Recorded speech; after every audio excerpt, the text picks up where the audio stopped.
Howdy, everybody, and welcome to the next exciting chapter of Dreams of Infinity. I am Matthew R. Dawson, your friendly neighborhood host and magic keeper, and joining me around my virtual table tonight are Ashleyien, John, Kira, and Los. Say hi, everyone. Hi, everyone. Hana is away this week. They should be back on for our next episode. Can't wait to see them again. Now, before we begin, we do have a few announcements to get through, starting with the first of our two sponsors for tonight's show, Hero Forge. Hero Forge offers fully customizable tabletop minis with dozens of fantasy species and thousands of parts to choose from. Their easy-to-use design tool lets you build your perfect miniature online using a fully 3D in-depth character creator right in your web browser, which is where we built the tokens for this game. You can build yours today at HeroForge.com. The second sponsor for tonight's show is XSplit. XSplit is a high-quality virtual webcam background remover that works with your already existing webcam. Using this program, you can protect your privacy while you work or play remotely by blurring the background, removing it entirely, or even putting a picture into the background instead. That's what I do. You can download the app today at xsplit.com, and if you use the coupon code RANDOM with a capital R, you can get 10% off of your purchase. You can find our referral link in the chat and show description. Last but not least, our next campaign is this Monday at 7 p.m. Central. It's the Aether Shanties, and the crew is, well, they got, a couple of them got arrested trying to scam a casino on an asteroid in the middle of space, and now they're stuck trying to get their friends out. I have no clue what's going to happen next game. So come join us for it. You can keep up to date on our schedule and everything we do here on the network by following us on Facebook as Random Rhapsody TV, on Twitter as @random_Rhapsody, on Blue Sky as Random Rhapsody, and on TikTok as Random Rhapsody_TV. And that's going to do it for our announcements.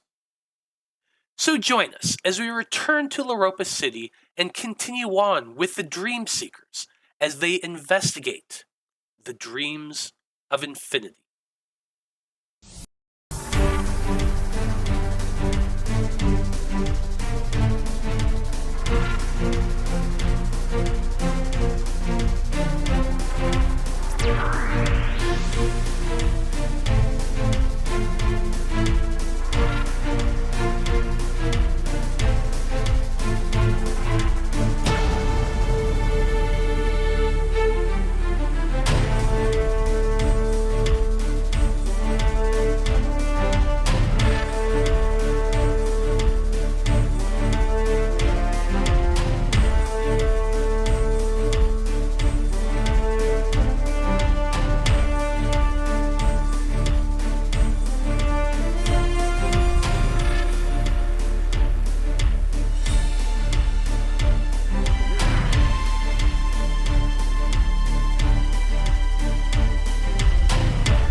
And we're back. If you follow this campaign, you know that I offer up something called the Random Rhapsody coin, which is good for a free reroll during this session. And I offer that to anyone who wants to do the recap of previous episode.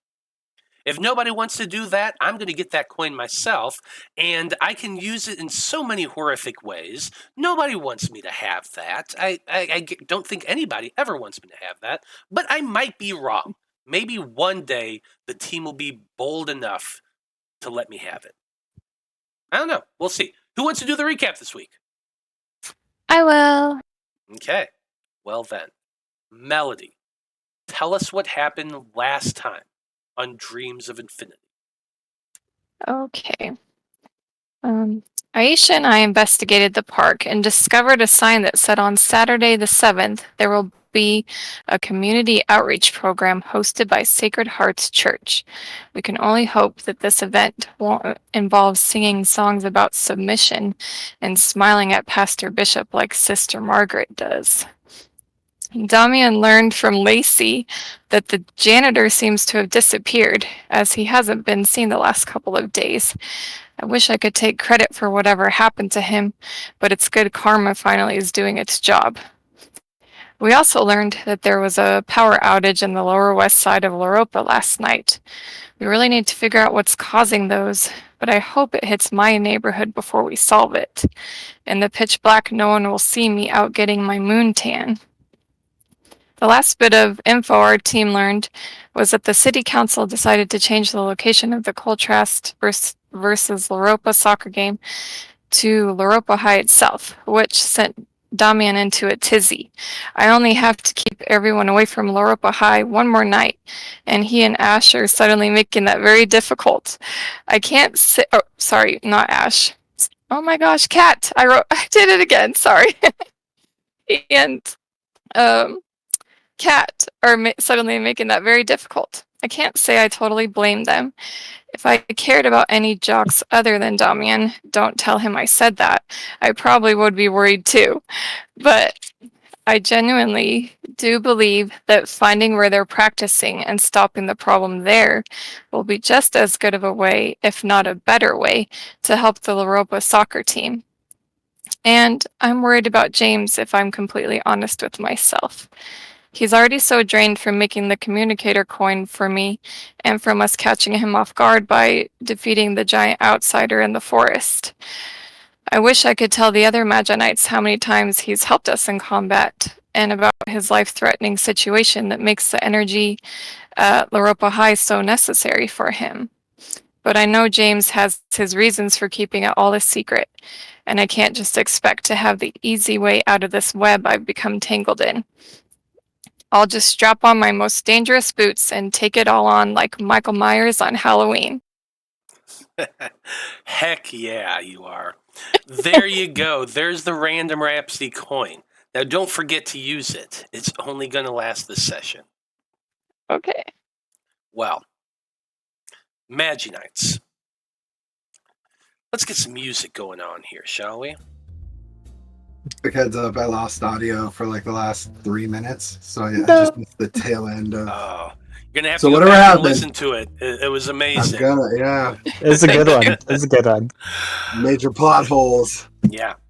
Well then, Magi-Knights. It is still Friday, September the 6th, and it's a little bit after 6 p.m. The skies are hazy right now as the sun is descending beneath the tree line that surrounds the sleepy Pacific Northwestern town or city known as Loroupa City. You are all currently driving down the road in Damian's SUV, or at least most of you are. At the last minute, Aisha decided to go call her manager and check in about Gidam development. So she said that she would catch up with you all later. You are all heading to Jim's gym to see if you can find some people from Loroupa High who might be able to tell you where the team is practicing for the big game tomorrow. So, let's get into that a little bit. After about a 10-minute or so drive, you make it from the upper area of Loroupa, Uptown Loroupa specifically is what it's called, down to the lower west side, which is where Jim's gym is located. I'm not sure if any of you have ever been to Jim's gym before. It's one of those, kind of in the corner of the strip mall, but it's like actually 3/4 of the strip mall, even though it doesn't actually look like it. There's no windows whatsoever, just 2 doors, double doors that open up into the interior. And the sight you all see is, well, just a big, wide open area filled with equipment. Both men and women of all varieties, working out in various places. Just with a quick scan about, you see maybe a dozen or more individuals in the gym at this time. It's 6 p.m. It's kind of a peak time for evening dwellers, I would say. So there's a fair assortment of people here. Now, directly ahead of you is kind of a U-shaped bar where a cash register is, and a young woman in kind of like a tube top and really, really tight-fitting sweatpants is standing behind. She has a really, really high ponytail because this is the freaking 90s, of course, and it's splayed back to the sides. Like, remember Blossom? The TV show Blossom? Oh, yeah, that's exactly the vibe you're getting right there. She's just standing behind there, chomping on her gum. She looks maybe mid to mid-ish 20s at the most. And she kind of looks all of you up and down as you're striding in. Now, most of you came to the arcade right after school. Although, Kat, you went to dance practice beforehand, so you could have had an opportunity to change. The rest of you are still in your Coltras school uniforms. So you kind of make an odd sight as the 4 of you pile into this gym. The woman looks at you all and kind of smacks and blows a really big bubble with her gum and just kind of watches you to see what you're doing. So, Magi-Knights, what do you want to do? I'm gonna try to blow a bigger bubble of gum than her. Love it. I feel like that should be a check of some type. Yeah. Blow for bubble. Yeah. Performance seems a good one. Coordination seems another good one. Either of those, really. Okay. Let me see. Let's see how badass you can do this. Which one is better?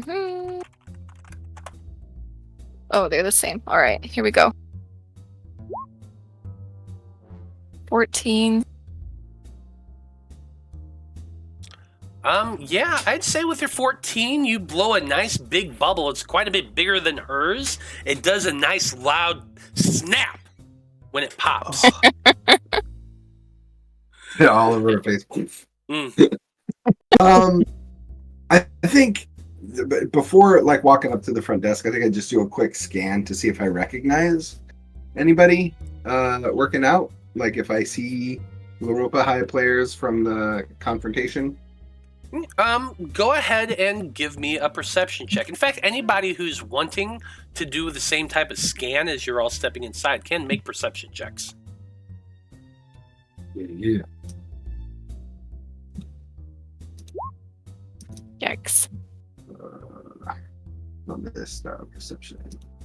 This will only be the people we see when we first walk in, right? So there could be some Certainly. deeper in the gym. 20. Whoa, nice. Let's go. So I'm setting the tone. Know any of them? Setting the tone for how bad my rolls are going to be for the rest of the evening. No. Start high. Kat doesn't know any of the players, so she's. That seems valid. Okay. Most of you are kind of looking about. You don't really recognize anybody, but none of the 3 of you who are the 2 of you who looked. None of you are gym rats, so you don't really recognize anybody. Nor are you that familiar with people from Loroupa High. Damian, on the other hand, with your nat 20. There's somebody you immediately recognize as you scan it. There's a dude standing behind a weight bench and is spotting another individual who's on the bench. You recognize this to be Levi Parker, Yuna Song's boyfriend, who you met at Uncle Ray's used bookstore.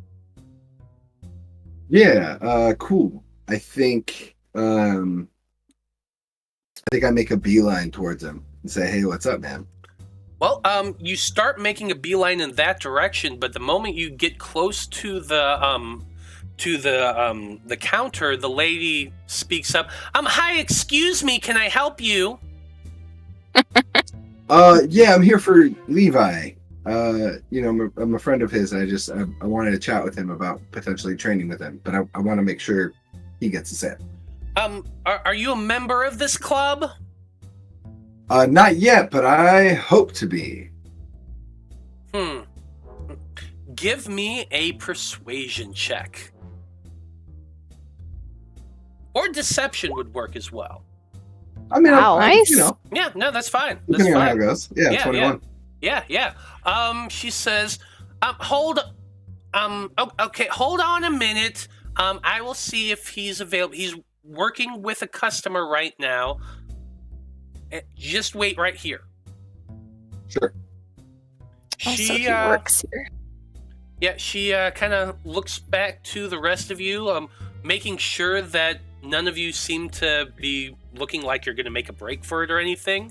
And then she kind of walks about halfway between where you're all standing and where Levi is, and kind of says in a loud voice, Levi, there's some people out here who say they know you, they wanted to speak to you. And make sure you get a gym application from them too, please. And then she turns and kind of blows another not quite as big bubble as Melody's as she makes her way back to the counter. Levi kind of looks confused for a moment, and you see him kind of stand on his tiptoes and look over, and after a moment, he sees you and recognizes you, and you see him bend down and kind of speak with a person who's on the weights. He lifts up the barbell one last time and sets it down on the rack, and the person that you see sits up. It's another young man, sandy blondish hair, very much sweaty and matted down on the side of his face. He's wearing a thin white t-shirt that's much covered in sweat, and gym shorts. And Damian, while you don't recognize him specifically, well, let's actually test that real quick. Make a hey, I remember you roll. That's going to be a D100 check. 11. Yeah, you do not recognize this individual whatsoever. Neat. Anyway, Levi does stand up, and as that person is sitting up, and you kind of watch them get up and kind of stretch a little bit before walking over to one of the treadmills, Levi kind of does a quick jog over to you and kind of says, "Oh, hey, Damian, good to see you." And he kind of reaches his hand out to shake yours. Yeah, I meet the shake back, and I say, "Hey, man, yeah, it's good to see you too. Just out of curiosity, my friends and I were hoping to maybe become members. I didn't know if you could hook us up with a free day pass or something." Free? Oh yeah, sure, no problem. I can take care of that. No sweat. But then he looks you up and down and looks at everyone. He's like, you want one to come back another day, I'm guessing, or did you just swing by, or what? They were asking to take a tour and check out the facilities and take a look around and see what you have to offer. I've been here before, obviously, come on. So if maybe they could just go explore on their own for an hour or two today, that would be really cool, to check out kind of what y'all have to offer here. But I was actually hoping to have a one-on-one chat with you. That's okay. So what I'm gonna need from you now is definitely a deception check. I'm trying to get these kids in shape. Yeah, I dig it. Yeah, it's a 10. That's a 10. Not my strong suit. Levi's reply to you is, hey, I wish I could help you out. I really could. I'm not technically employed by I'm kind of employed by the gym. I just train here a couple days a week. I'm not. I do it on a subcontracting. You know what? Do you know what a 1099 is? Oh yeah. So you have to pay all your own taxes. Yeah, and stuff, right? So I can't really give out tours myself. I can train you once you become a member here, or I could train you elsewhere. I do this at a few different gyms, but if you're wanting to get a tour, you'd have to sign up a thing with the people here, have one of their actual employees walk you around, and they only do that in certain times. But I can definitely help you do that. And you see him kind of waving his hand over to the lady behind the counter. Hey, Karen, come over here real quick. Can you get me a couple forms for all of them, 4 of them? And you know what? I feel really bad that I can't help you out more. Maybe I can get it's all good. A free a towel for when you all actually come in and start working. Yeah, you got some of those extra towels, right, Karen? And she's like, I think we got a couple. Hold on, I'll go look. Let me go get those forms real quick. Yeah, I'm gonna say, hey, why don't y'all tag along with Karen and try to get a tour? I'm gonna try to communicate that to the team. But Levi, can I talk to you one-on-one real quick? Okay. What are the rest of you doing?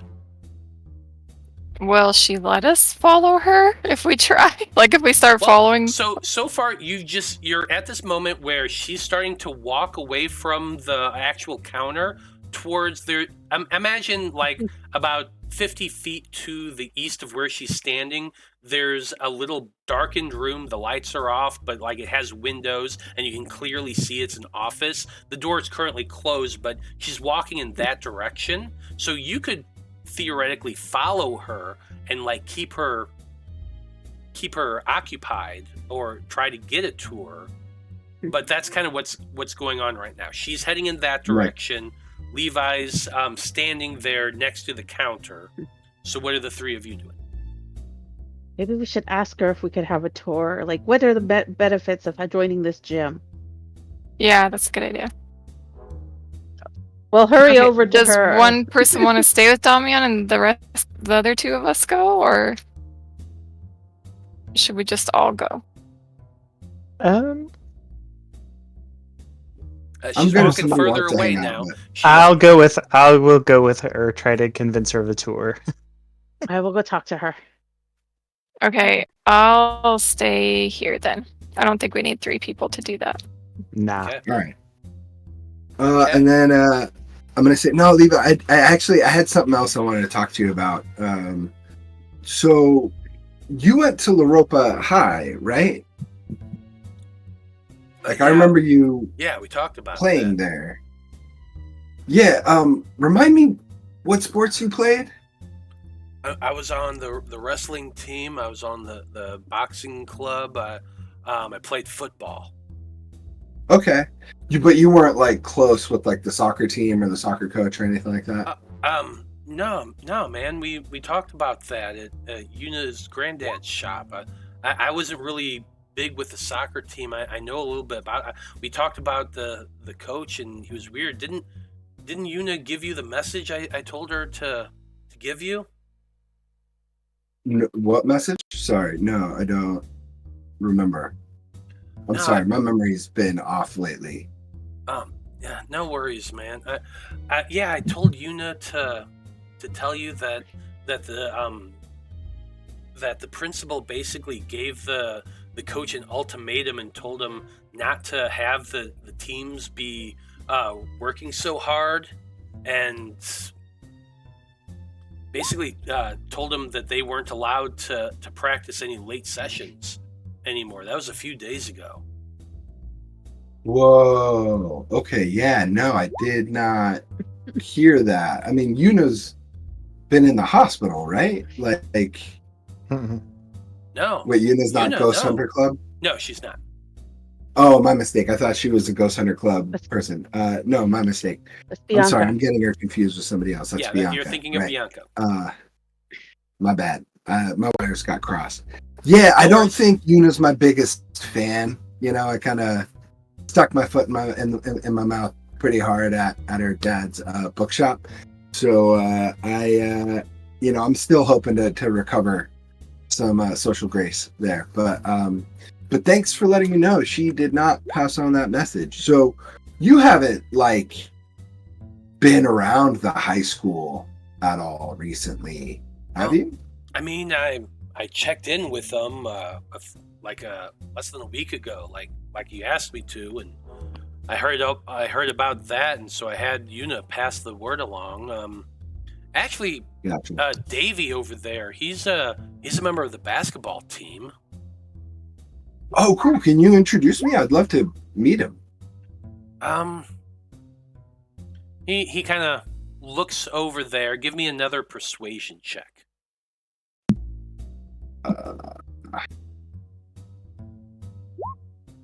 That's a 16. Okay. Hold on one second. You should probably chill. Finish up. Yeah. You know what? Give me 10 minutes. We can hang out too, and you can do your thing, and then when you're all wrapped up, I'm just there's been such bad blood between our schools. I want to, as part of my senior legacy, I want to make inroads and maybe try to bury the hatchet so much and get back to good sportsmanship. You know what I mean? Yeah. I get that. Hold on one second. And he kind of waves for you to pause, and he goes and heads over back into the gym towards the treadmills. Now, while that's going on, the lady who apparently is named Karen has stepped into the office. The lights have come on. She's kind of rifling through the papers on the desk as the two of you approach. What are you doing? Hello. We are thinking of getting memberships in your gym. Could you tell us what the benefits of the gym? What do you have here? What kind of facilities you have? What kind of equipment? Maybe a little tour. Make me a persuasion. Go ahead, John. Oh no, you're good. I was going to just add on to that. We would love to see the amenities. I don't know if you can tell, but the gym isn't really our normal thing, or at least mine. But I would really love to actually get better at that. Well, I feel like if the two of you are working together at this, then go ahead and somebody give me a persuasion check at advantage. What's your persuasion like? I got I have a +3 persuasion or a +6 deception. I have +5 persuasion. By all means, how about it? I'm backing you up, Kat. Nice. So 20. Okay. Love you. Do you want a hug? With the 20, she says, "Oh, well, our gym is actually one of the better gyms in Loroupa City. We have all of the amenities," and she begins listing off all of the different equipment that they have, the different classes that they teach, and apparently they teach a lot. Jazzercise is still big in the 90s. There's that. There's aerobics, Tai Chi, or not Tai Chi. Yoga is just starting to become a thing here in the U.S. Isn't there Tai Bo? Yes, wait, that was later. That was later. No, Tai Bo is, I think, started in the late 90s. There might be Tai Bo, in fact. Oh my God. They got cycling. They got all of that stuff. No pool, which is really disappointing.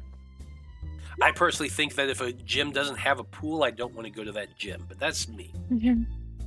But yeah, there's all sorts of amenities she lists out. She talks about personal trainers for the next couple minutes, and after about 10 minutes of conversation, that gets you right back up to the present. And she seems to be just happily chatting about all the different stuff the gym has to offer, while standing there with a big old stack of papers in her hands, just patting it against her other hand, slapping it every time she talks about a different amenity that they have.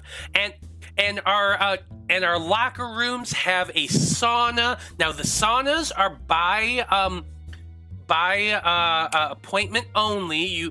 If you're wanting to use them, you have to select a specific time period. We don't allow more than 15 minutes. The FCC does say, or FDA does say that you have to only stay in there for certain amounts of time. But pretty soon, word is from the top that we're going to get tanning beds in here. Right before skin cancer becomes well known. Oh no, I'm having more flashback to all the Playboy Bunny like tattoos people used to get in the late 2000s. Tan line tattoos. That- Yeah. Yep. Bad investment.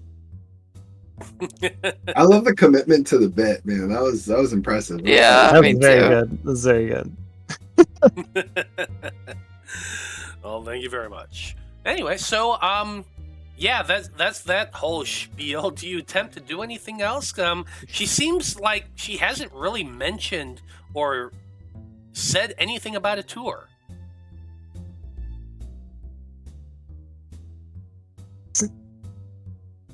Do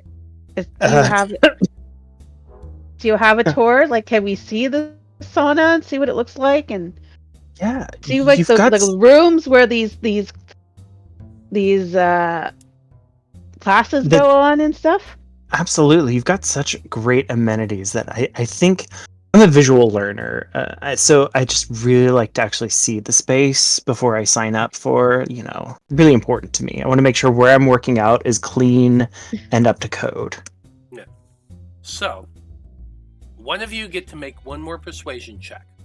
The reason you do this is because you're at disadvantage normally, but the two of you are working together, which even things out. So one person, one persuasion. It's all you, Kat. Salem is supporting you in this. I'm letting you take the lead on this to be more social. I'm trying to boost your chatting skills. Ooh, Yes, let's 20. go. Not 20 for 25. Well, normally we only do tours in the morning. You have to set them up ahead of time, but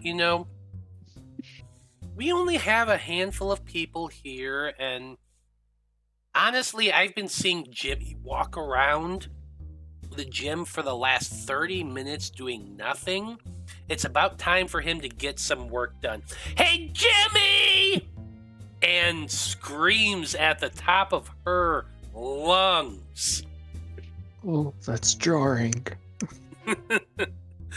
Up comes running this a young man. He's got short hair, kind of a high fade going on there, dark chocolate eyes, big white smile, and he just says, yeah, what can I do for you? What can I do for you, Karen? I need you to go watch the counter for me for a little bit. I'm taking these two on a tour. He kind of gives her a weird look, and you haven't been doing anything for the last half hour. I need a break. Go stand over there and watch the door. There's a little bit of cuckolding going on here, but after a moment, the young man does kind of droop his shoulders and goes walking over to the counter. And Karen, sure enough, says, okay, let's go. Let's have a look around. And she grabs the two of you and starts walking you through the gym.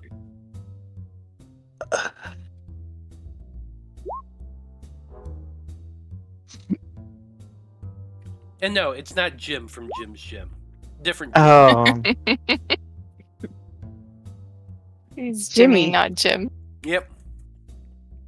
He's Jimmy, not Jim. Anyway, Jim is at the front register, and Karen is leading the two of you through the gym. What are you looking for? I mean, I want to pretend to actually like listen to the thing, but I think while we're walking around, I want to try to scan the area to see if there's any students I recognize or that I may have seen from Loroupa High. Okay. So, since you're trying to pretend to pay attention, give me a deception check, and then also give me a investigation or a perception, or not investigate, perception check. Oh, sorry. I don't know why I did it twice. 10 deception, and then 12 perception. Wow, can I get just... I would rather one or the other. This middle of the road thing, what is this? Yeah. As you're walking around, here's the unfortunate reality, Salem, is you've been in Loroupa City for what, less than a month? You don't really know anybody. No. You've never actually attended a Loroupa High match.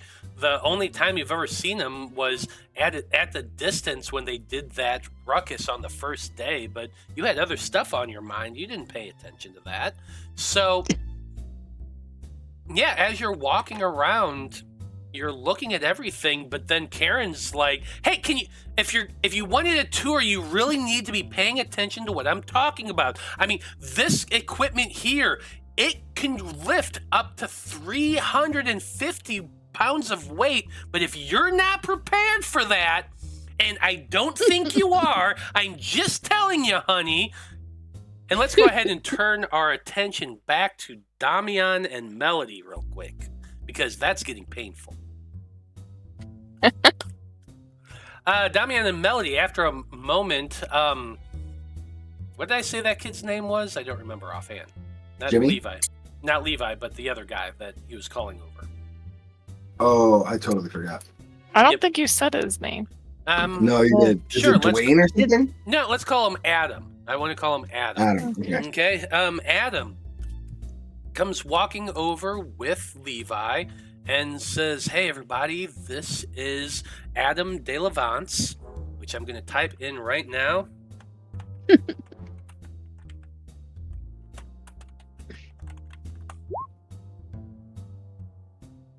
Like I said, he plays basketball for Loroupa High. And I described Adam a little bit ago, but I'm going to say it once again. Tall, sandy blonde hair, dark eyes, almost hazel, but not quite.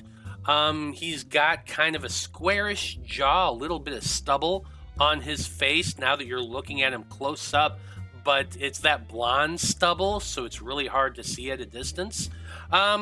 He's built like a basketball player. He's tall, he's lanky, he's got long arms and legs.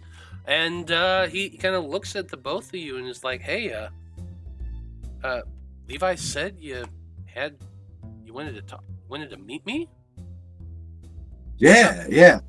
I'm just trying to do this thing, like kind of like a school ambassador type thing where like there's been a lot of animosity between the soccer teams. I don't know what our basketball teams are like because I'm not tight with them at my school. I guess I'm curious kind of what your perception has been about the Loroupa High soccer team and if like anything has like stuck out to you. Because like I don't know, they like messed up our field and like, you know, came over and messed with us on the first day of school and like I just it feels very out of character from the Loroupa High that I remember. Okay. Give me a persuasion check, and while you're doing that, Melody, what are you up to during all this?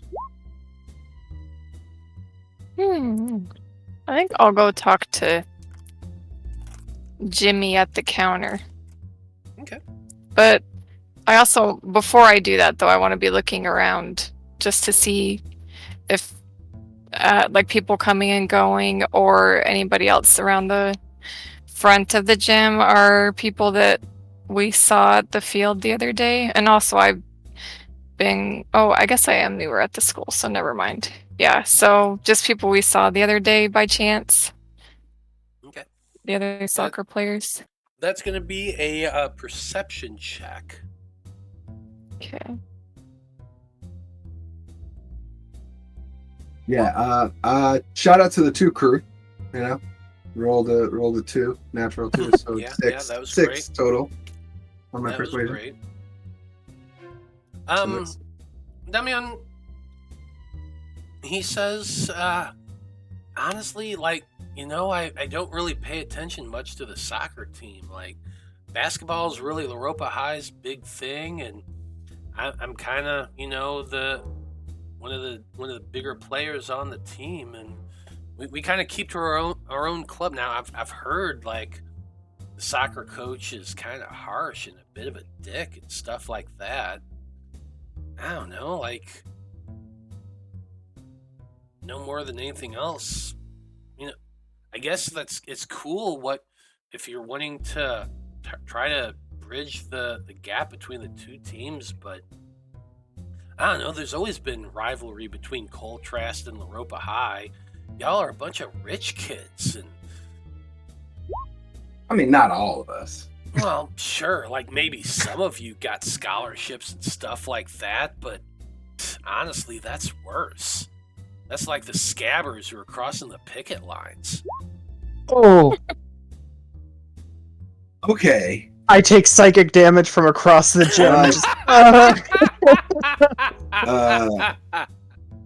Instant dislike. Yeah. Oh. No. Like, all right. You know. Yeah. Blame the students for educational policy, I guess. Yeah, I mean, this dude definitely seems like he looks down on Coltrast students. No doubt. Yeah, he's got a about chip on the shoulder. Mm. I mean, that's cool. You know, have whatever opinion jives with you. Thanks for giving me what you could. I appreciate it. But I think I'm done with the conversation. Like, it was nice to meet you. Thanks for chatting. But like, you know, I don't want to take up too much of your training time. Yeah, well, I guess good luck tomorrow. Not really, but yeah, sure.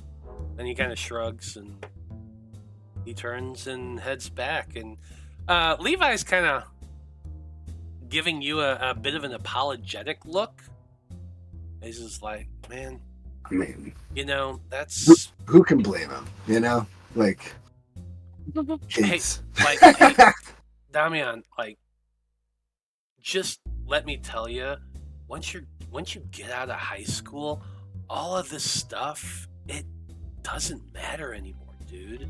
It really doesn't. Yeah, I've been getting that. I've been getting that feeling that like there's a lot more to life than petty school rivalries. No, for sure, dude, for sure.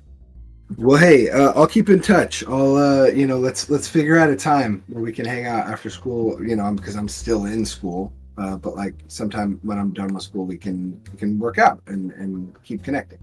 Yeah, absolutely, man. He kind of gives you a high five. Like, you just Cool. let me know whenever you want a session.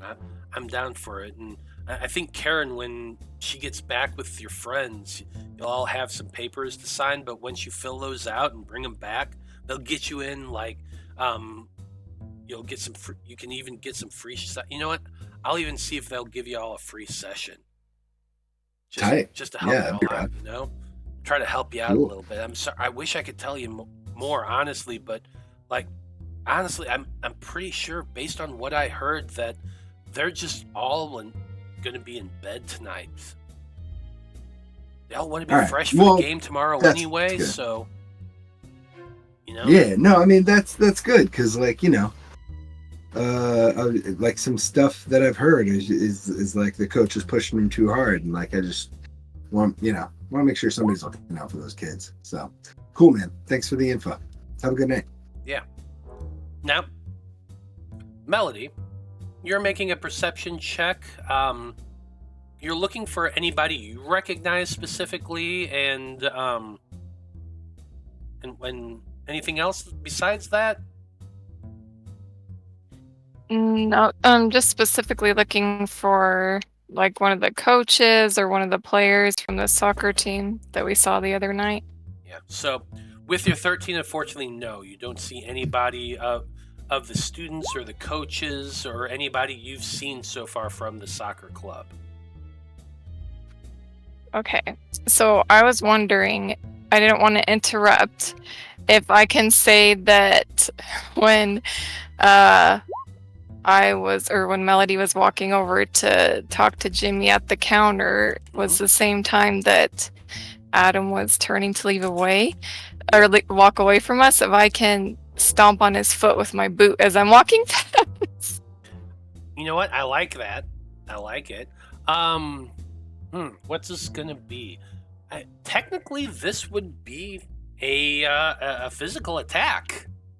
So this is going to be an attack with your student form. I did give everybody an unarmed strike attack on their character sheets. Let's see. This dude, he's agile. He's a basketball player. I'm going to give him a student AC of 14. Okay, here we go. Oh, dang Reroll it. it. I totally missed. Reroll it. I want you to hit him Is so it bad. worth it? That was it. John wants to say no, but Salem says yes, hit him. Yeah, I'm gonna save it. I'll just stomp right next to his foot, I guess. Yeah, you raise your foot and stomp it as you're turning to leave, and he's turning to leave. Unfortunately, it's just one of those moments where both feet move at the same time, and you just hit your heel against the ground. It makes a large stomp. He doesn't react at all. Damian, you would have heard it as Melody goes stomping off to the front cash register. Wild. Love it. What are you doing at the register, Melody? Okay, I want to talk to Jimmy and I'll say, hey, I was wondering if there's just like a day pass that somebody can buy to come inside. Oh yeah, sure. We got those all the time. It costs $5 to get in for a day pass. You just have to fill out a simple registration card. It acknowledges that you're not a member of the club and you're liable and responsible for any damage that happens to the equipment or any injury that you yourself might sustain. Okay, then I would like to do that, please. So I have budget tallies. If I was buying one for Damian 2, would it cost me 2 or could that just be 1? No, that would definitely be 1. Okay. Alright, yeah, I say I'd like to buy one for my friend here too. Yeah, that's no problem here. He fishes out 2 clipboards with 2 small forms. So literally, you put in your name, your address, a telephone number, an emergency contact number, and you make a check mark saying you acknowledge blah, blah, blah, blah, blah, blah, blah, and you sign at the bottom. Simple as that. Oh, I also need to see IDs. You got to be 18 to get a day pass. You're all 18, right? That's cool. Do I still have my fake ID from the tour? Probably. I don't remember Damian's age. I think I said it was 18, but it's on my... Pretty sure it's... I'm 17, so that's why I'm asking. But I think you were 18. I feel like I remember you saying that. I'm opening up my original character sheet, the one that the PDF one, because I think I put it on there. I know Cat 17. Yeah, it says on your character sheet 18. Oh, sweet. Thank you. Okay, I take out my fake ID then and show him that. Deception with advantage. Okay.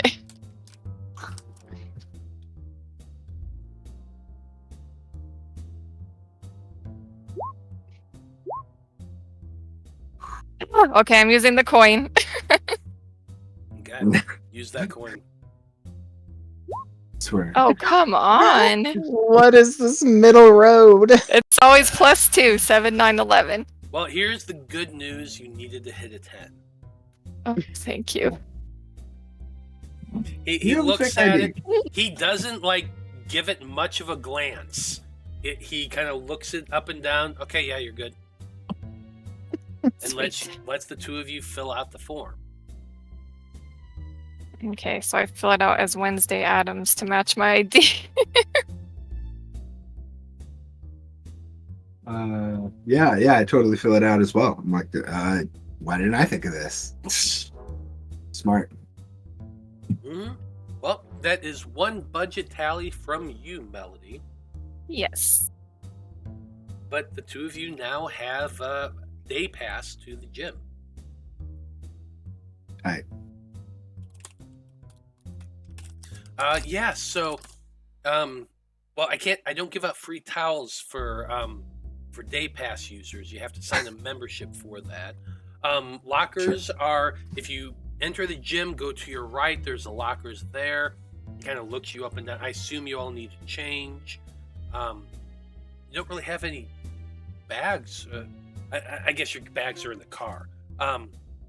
Anyway, yeah, go down to your right. You can change in the locker rooms. I hope you have your own locks. We're not liable for anything lost while you're in the locker rooms. So make sure if you're going to put anything in the lockers, make sure you got your own lock.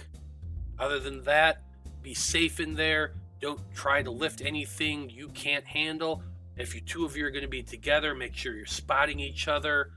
We do have staff that go about and check people, but this isn't a public pool. We don't have lifeguards, so you're doing this at your own risk. And the form you just filled out acknowledges that. So just be safe, okay? I don't want to have to call an ambulance or anything. Okay. I'm mostly going to use the treadmill today, so I don't think I really need to change. He kind of looks down at your footwear. I walk in this all the time. No, I think this is genius. Would I have like a change of clothes in my? Wait, this wasn't the all-nighter, right? Mm-mm. Mm-mm. No. No. That's the day That's after why that. I have a bag in the car. Okay. Yeah. You might have your soccer uniform, at least. Yeah, I don't know. probably. Should I roll for something? Should I roll a check to see if I have like a Yeah, go for it. Roll gym a clothes in the d20. trunk? Roll a d20. If you roll above a 8, you have your gym stuff with you. 16.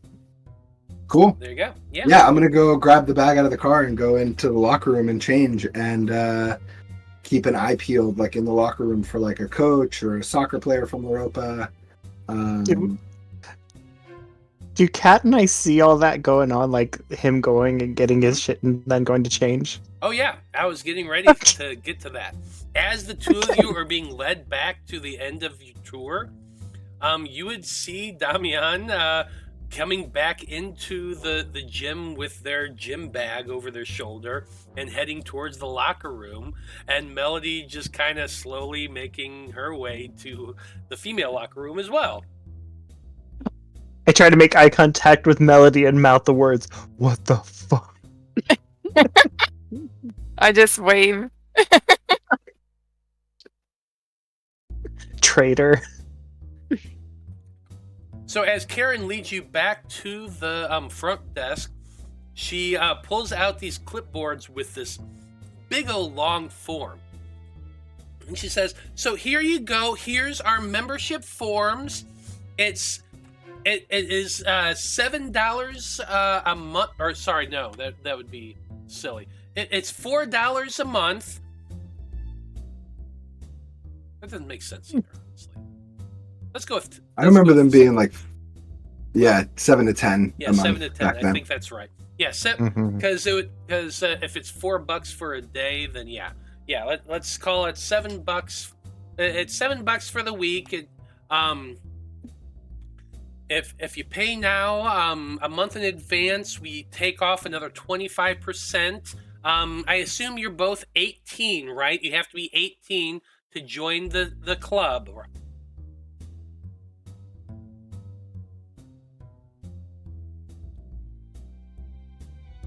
All right, listen, Karen, I gotta be honest. I'm only here to try to impress a boy. I am not looking to sign up for anything. I can't pull this facade anymore. And I am in over my head. I appreciate the tour. I have learned a lot. I am out of my wheelhouse. I feel like you can make either a persuasion or deception on that one.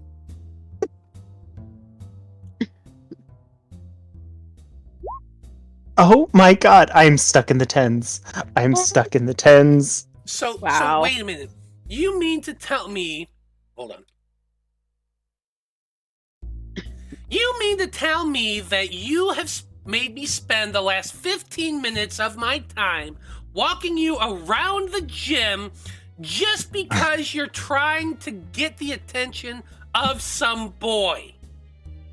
Aaron, I am a 17-year-old musician. I am not physically adept. I'm great with my hands, great with my ears, but I am not good with my whole body. At which point she turns her attention to Kat, and you, are you just this boy's wingman? Are you just wasting my time too? No, I was interested, but am I able to get my parents to sign it? Give me a deception check. God is not good at deception. I'm gonna be so sad if you get really high. The dice are on brand. Okay, I've just about had enough of this. I need the two of you out of the gym right now. You've wasted more than enough of my time. I've had just about enough of it. Where's the other two? At which point, Jimmy turns and says, they paid for a day pass, the two of them. Well, I never! And she just throws up her hands and goes stomping away. Not my fault, I'm only 17! Jimmy looks at the two of you and gives you an apologetic shrug. It's fine. Thanks. We'll just wait outside for the others. I think that would probably be best. I don't think I like Karen.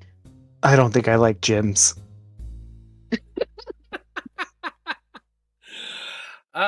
While the two of you are heading away with your tail tucked between your legs, Damian, you are looking for students, you're looking for coaches, you're looking for anybody. Make me an investigation check. Yeah, you'll do better at this than me. 13. It's not I guess, great. Melody, you could too. Why don't you go ahead and give me one too? Okay. I just can't roll today.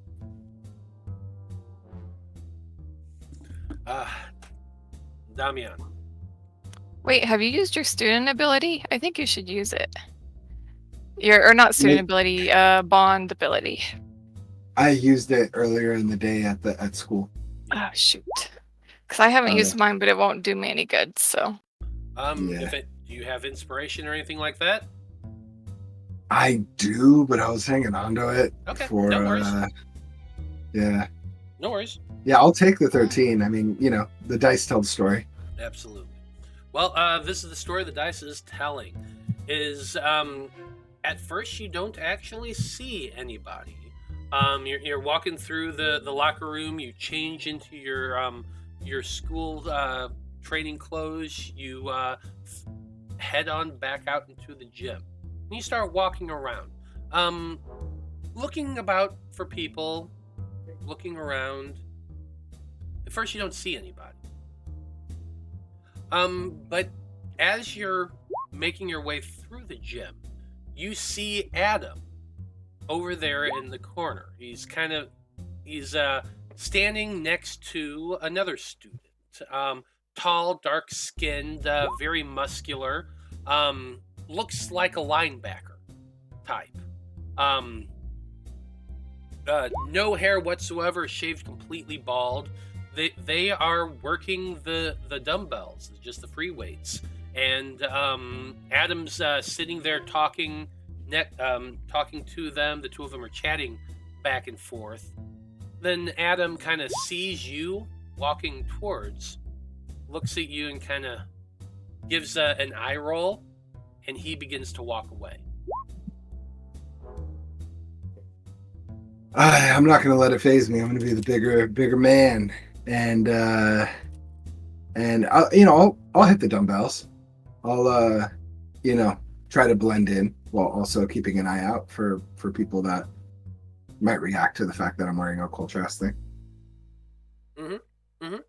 Are you going to be doing it next to the dude that Adam was talking to, or you're going to giving yourself some space? I'll be close enough that if he wants to start a conversation, he's welcome to. But far enough away that it doesn't look like I want to start a conversation. Does that make sense? Like within earshot, but not like approaching him by any means. So you sit down and start working with some free weights. While Melody, you're moving about the gym, kind of looking around. You head over to the treadmills and get on one and start jogging a little bit. Unfortunately, you don't recognize anybody in this gym, but I will point out you haven't lived here a terribly long time, so that really shouldn't surprise you.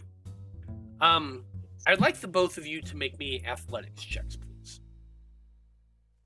I'm actually not jogging, though. I'm just walking. I don't want to sweat. Fair enough. Then I don't need an athletics check from you. Okay. 24. Oh, now you get it. Can I borrow your rolls, please? I only roll high when it doesn't matter. Yeah. You say that, but as you're sitting there pumping iron and working on that, the linebacker-looking dude, looks about your age. He kind of looks over at you and sees what you're working. You actually grabbed like some 30 pounds, and you're just kind of hitting it like no tomorrow. And he's watching you, and he's like, "Man, I didn't know contrast students could actually lift." I mean, maybe you should get out more. Yeah, whatever. Our team had you last year. If it wasn't for the snow, we would have been fine. And what he's referring to, you would be familiar with the fact that last year the football team, contrast against Loroupa High, ended in a tie.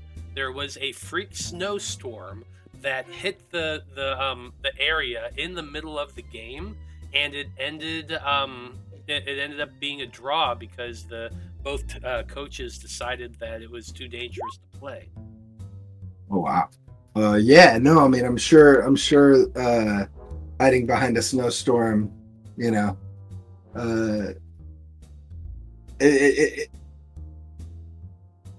oh man. Why am I blanking? Yeah, hiding behind that snowstorm is a likely excuse, But we'll see who wins this year. Yeah, we will. All right. I can't wait to see the soccer team kick your asses this year. It's going to be hilarious tomorrow. Yeah, you think they've got an edge on us?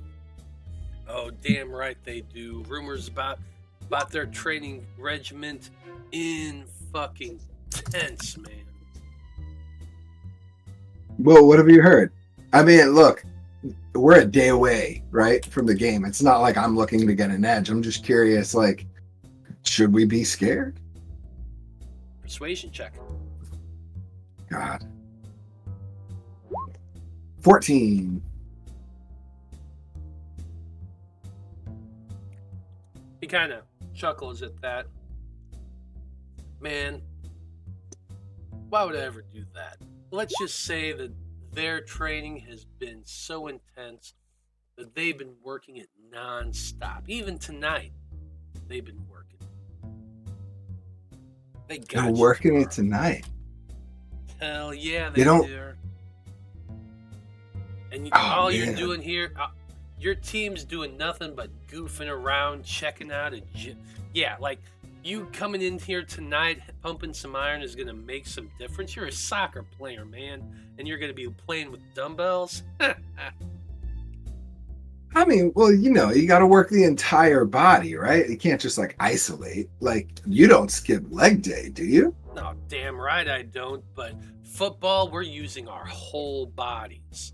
Me, look at this, and he kind of hits his chest. He is thick. He is definitely a linebacker. You ain't got nothing about this. You would bounce off me like I'm freaking rubber, and you're nothing but a bouncy ball. Hey, you know what? You're probably right, right? It's a good thing that my thing is running, right? And not stopping people, right? Mhm. Yeah. It makes sense. It makes sense. Look, I'm just here to get some lifts in, but I'm you know, your buddy Levi told me that they weren't practicing at all. You're telling me they're practicing tonight? How do I know you're not just feeding me lies? We're riding on that 14, and he says, Levi hadn't been to school in a year. He don't know what's up. Nah, they're training right now. They're down at the local recplex. They rented out the whole thing for the last few days, and they've been there nonstop. Wild. Well, I guess we'll see who the better team is. But hey, man, it was good to meet you. Yeah, sure. Good to meet you too. I'm sure I'll see you out there. That'll be fun. Yeah, we'll see. With that, I'm going to make my way to the gym to communicate what I just learned to everybody else. Yeah, in the locker rooms, absolutely. So Salem, you and Kat are standing outside the gym, just kind of waiting their backs against the wall, Jay and Silent Bob style. And you would hear this through the communicator, Damian conferring this information. Oh, thank God. This has been the worst day of my life. Can we please leave? Yeah. No, I think we Nice should work. go straight to the rec center and see what's going on. See if we can find out anything. I say, thank goodness something worked. Oh, I think- Yeah, we got kicked out. I think I lost 10 IQ while I was in there. Oh, hey man, the gym is a place you gotta work out your mind and your body, right? You can't. And Damian goes into this entire speech about like health and fitness and just making sure you gotta work both. You know, they work in tandem. It's the whole body. It's a very holistic approach. He's been listening to a lot of podcasts. You know, it just came out. Because podcasts definitely existed in the 90s. roll to flirt. But We've been here's the watching best workout part. tapes. Here's the Look, best man, part. Yeah, We'll come workout back tapes. and you know, I'll work out with you. Yeah, I got some tapes at home. I got P90X. You know, like. So here's the deal. That scene that Damian is doing that as they're getting changed back into the regular clothes, we just pan out and two dudes from the gym. They're just old men. They just got out of the shower.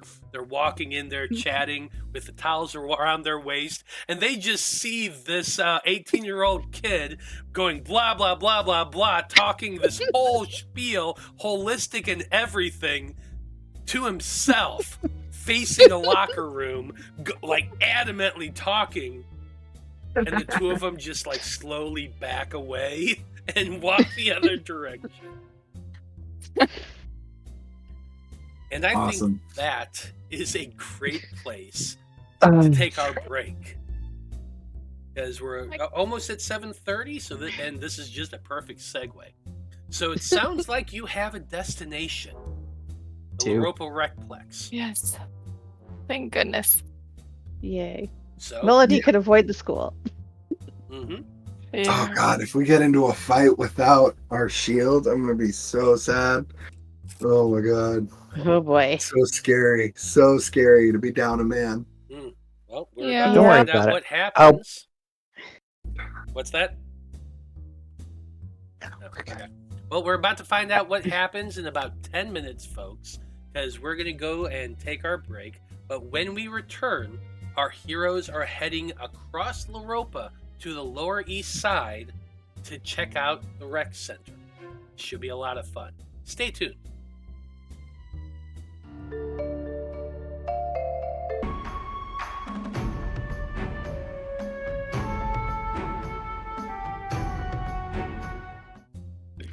Howdy, everybody. We're back.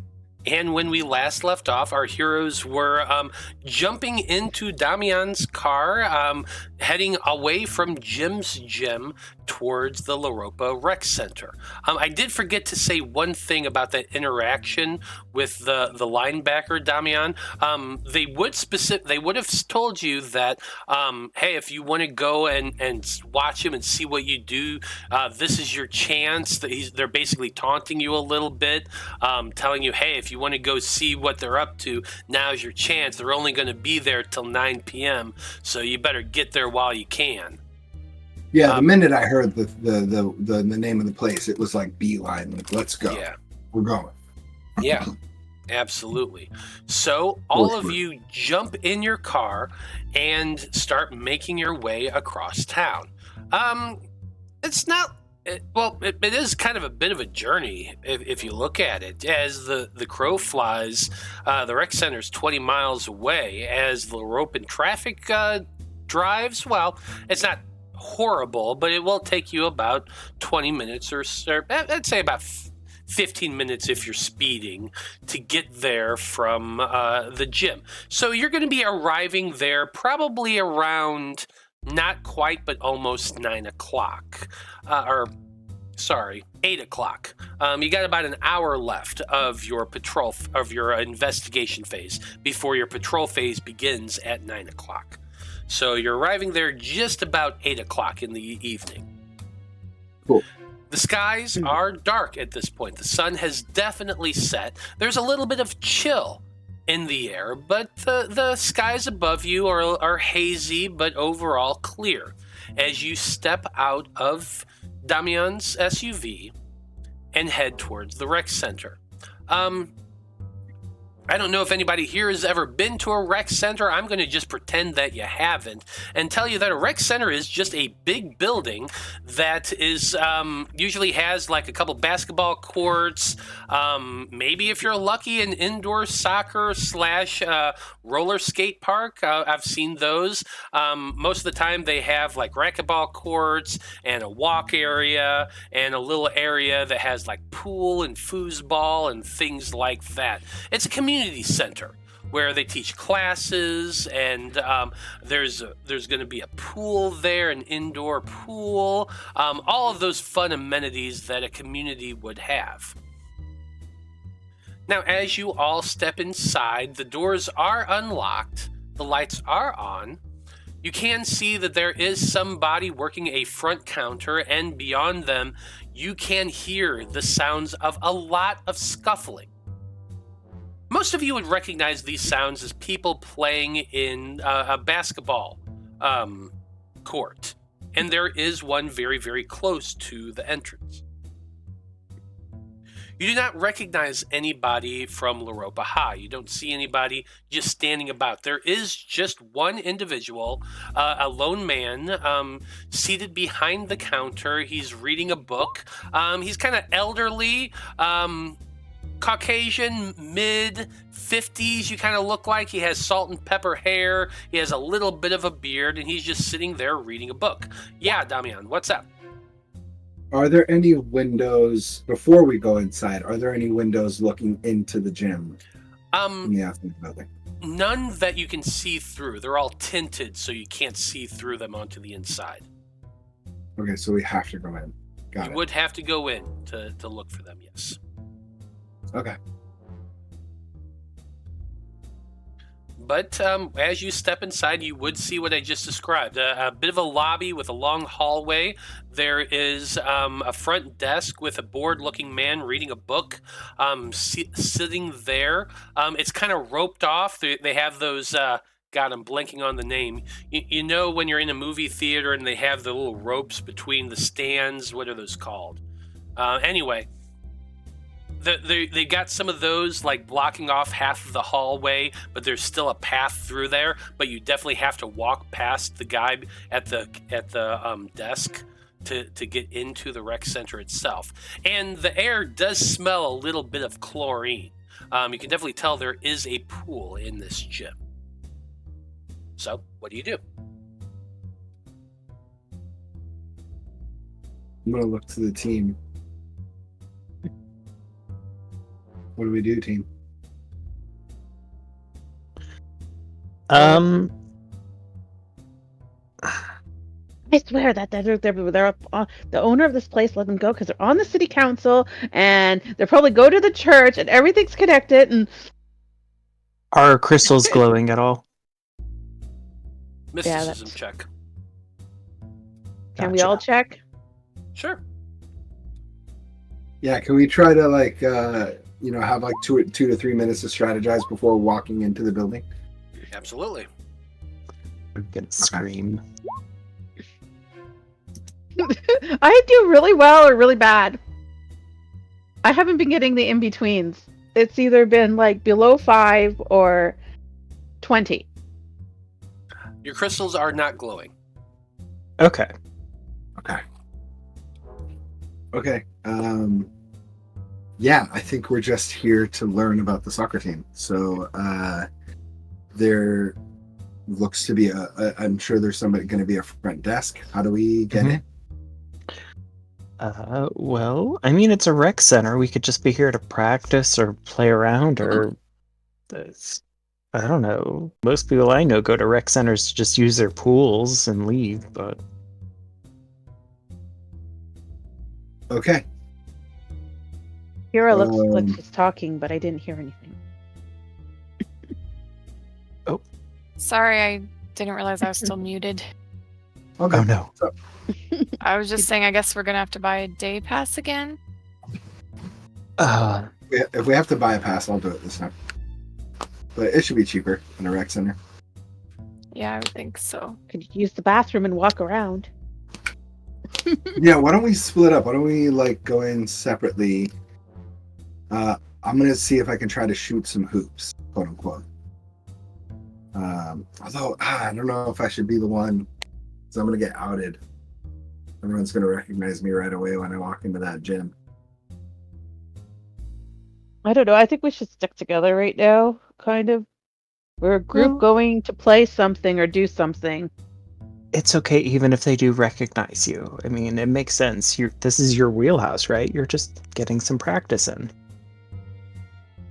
Shooting some hoops on the day before a soccer game. Not the weirdest thing that's ever happened in high school. It's just how Damian cools down and prepares. It's arm day. Yeah. Okay. Let's go in and see if we can get access to the pool.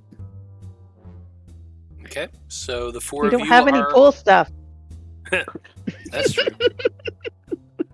But the four of you are approaching the front desk. What do you say? The individual who's sitting there reading a book, they hear your footsteps as you approach, and they do put a bookmark in there, set the book down, and look up and say, "Can I help you?"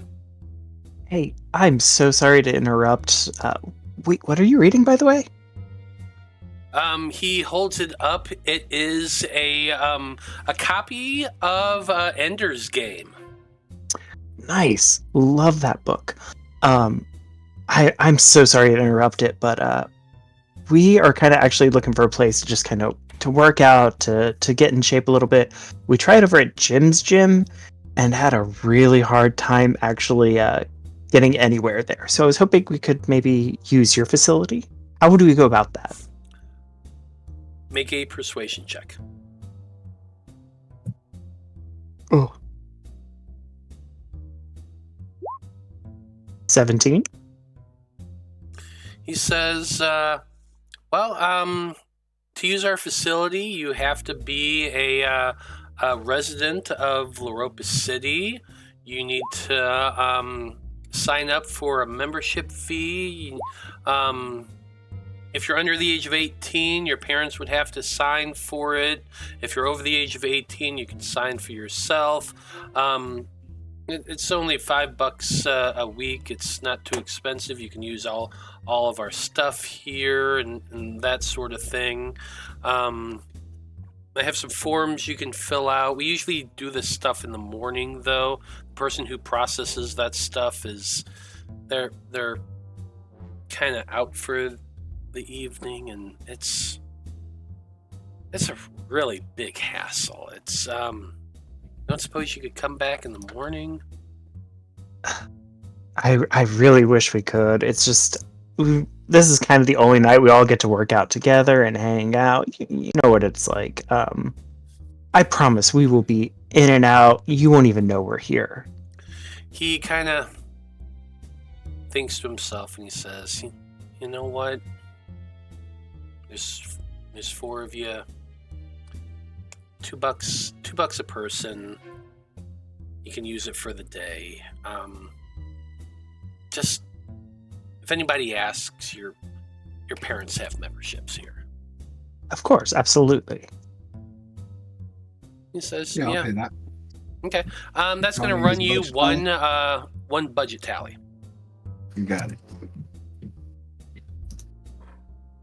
Cool. You put down $8. He takes the money. He kind of sets it aside and says, "Yeah, go on through. Downstairs and to the left are the lockers. If you're looking for the pool, it's on the left. If you're looking for the equipment, it's on the right. We shut down at 9 o'clock. There's a private event here. After that, I need everybody out of here. So you've got like basically an hour to clear out. So don't take too long. Happens at 9?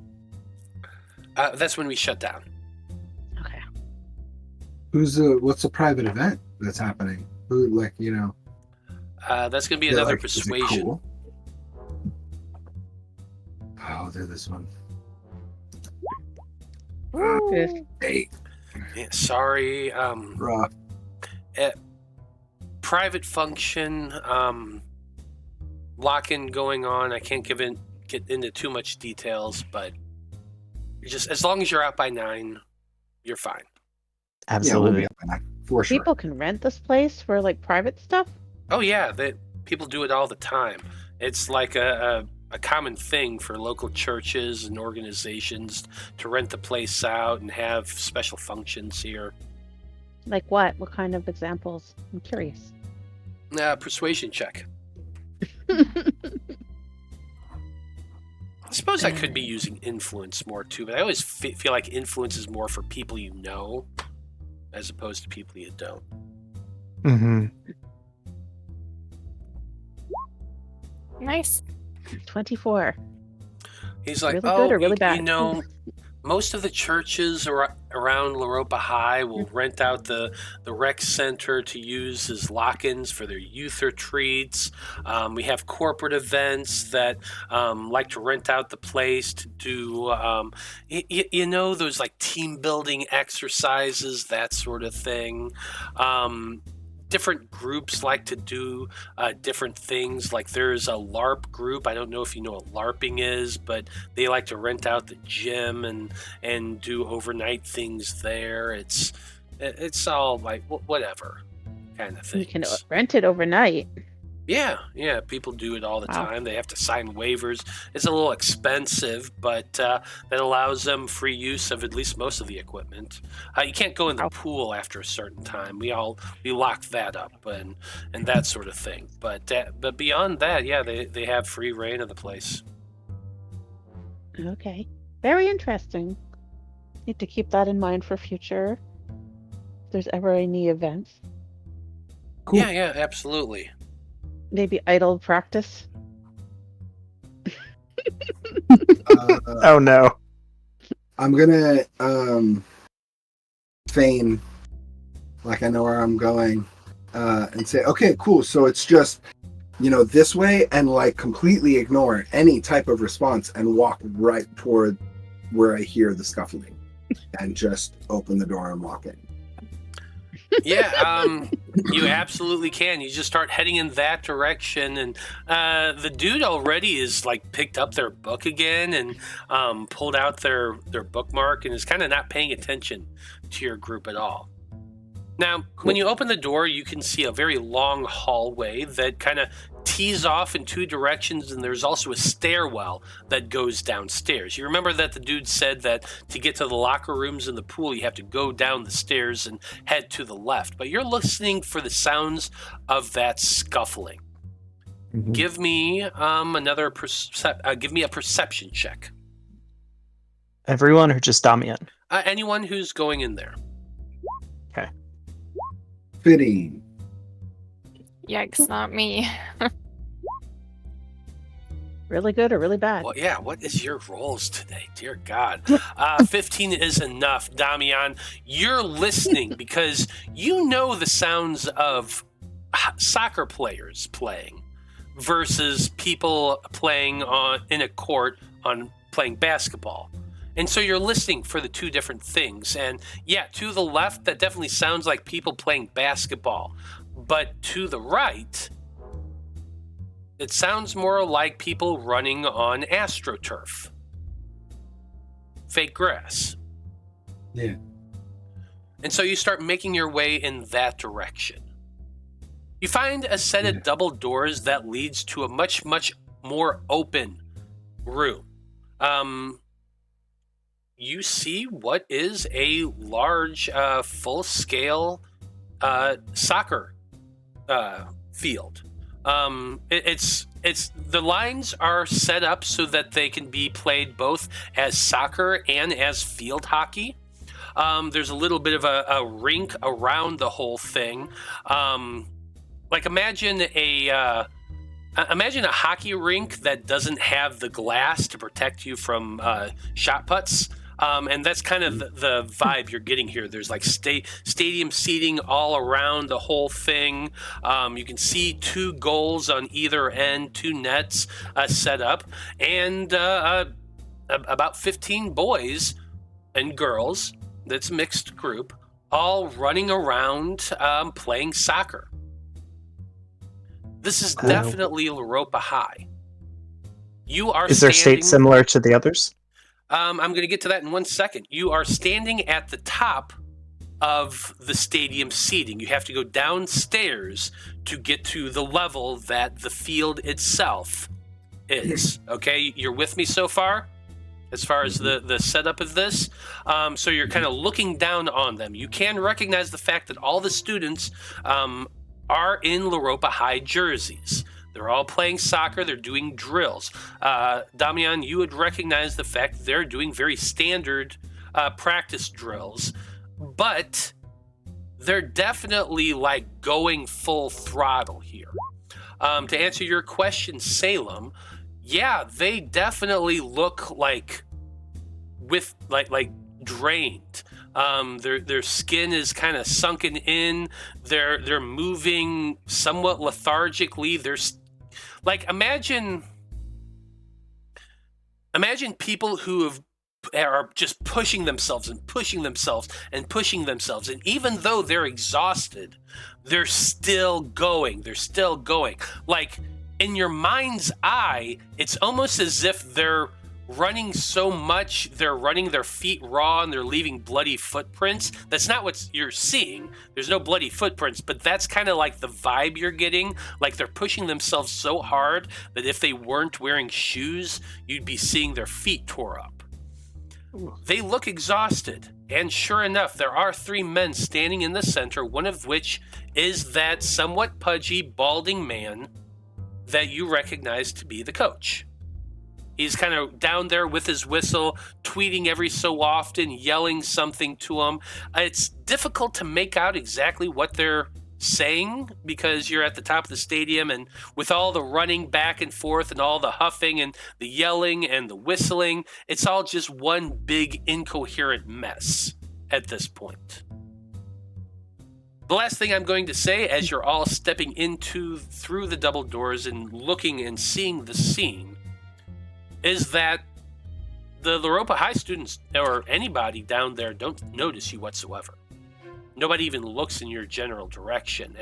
And when you open the doors, like there is that loud kind of popping sound that you hear when you're opening double doors into a big, wide open space. That noise does happen, but there's no reaction to it. So, what you got? I want to check my crystal again. If nobody's paying attention to us, I want to like just take a seat at the top of the stadium and watch for a little while and see if I can notice their energy currently being drained or like what's going on. Same brain. Yep. That's another why I took out round of mysticism checks. God, I'm as good as last time. 16.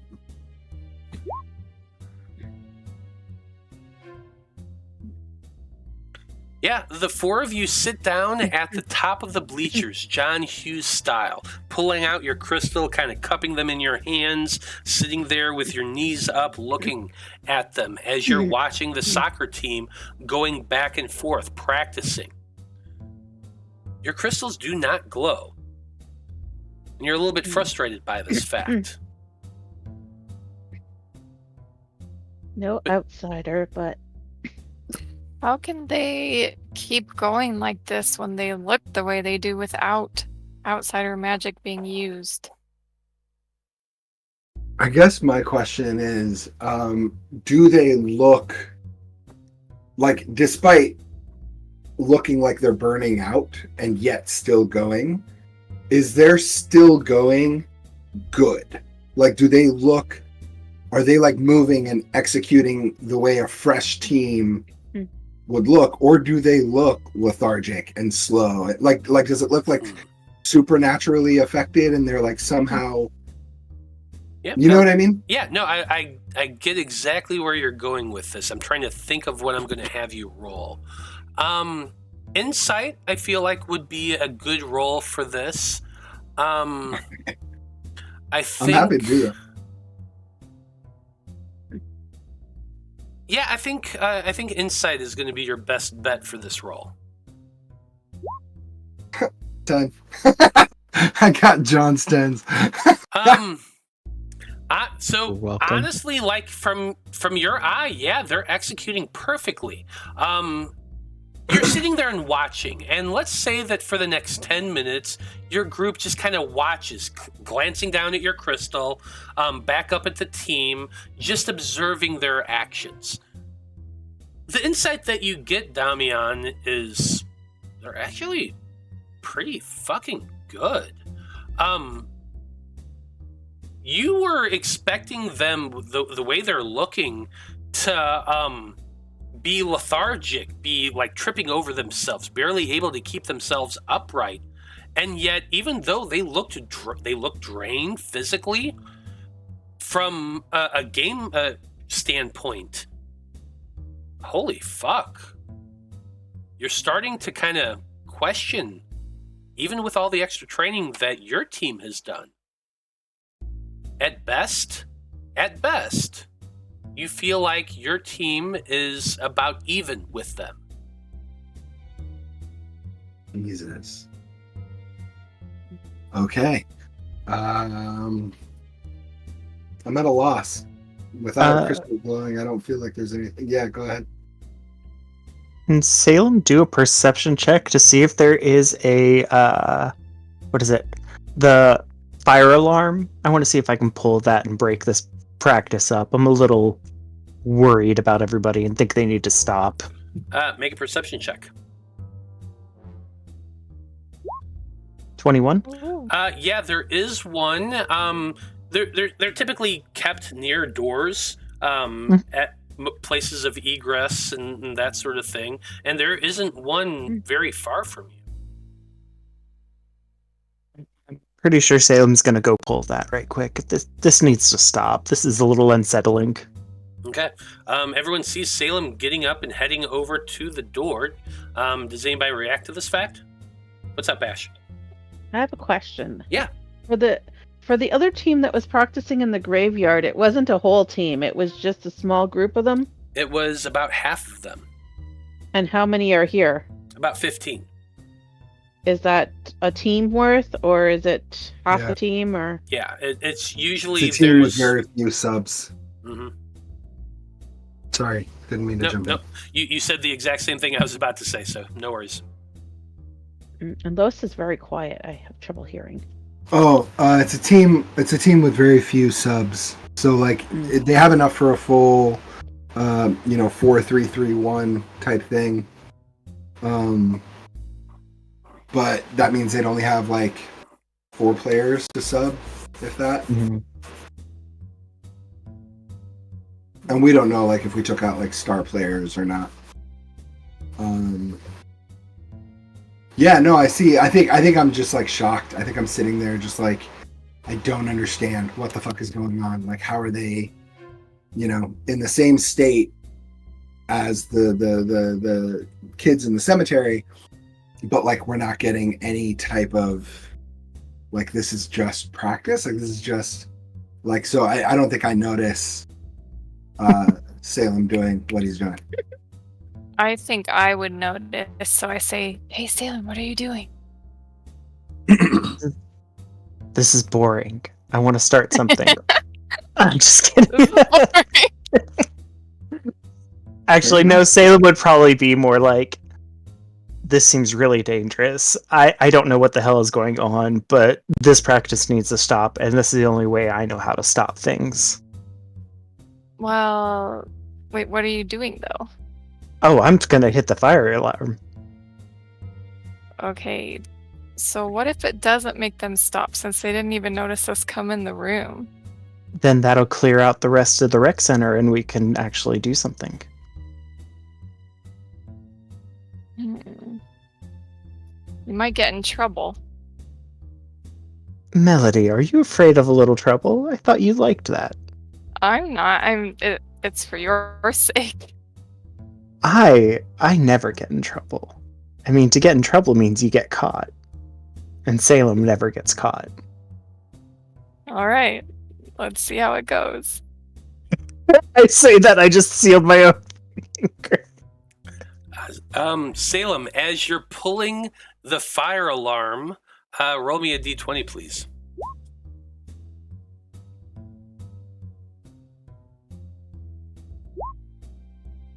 Four. You get up and stand up after speaking with Melody, walk over to the fire alarm, put your 2 fingers in there, and pull. The little glass tube that holds the pull thing in place shatters, and it flips down. The moment that happens,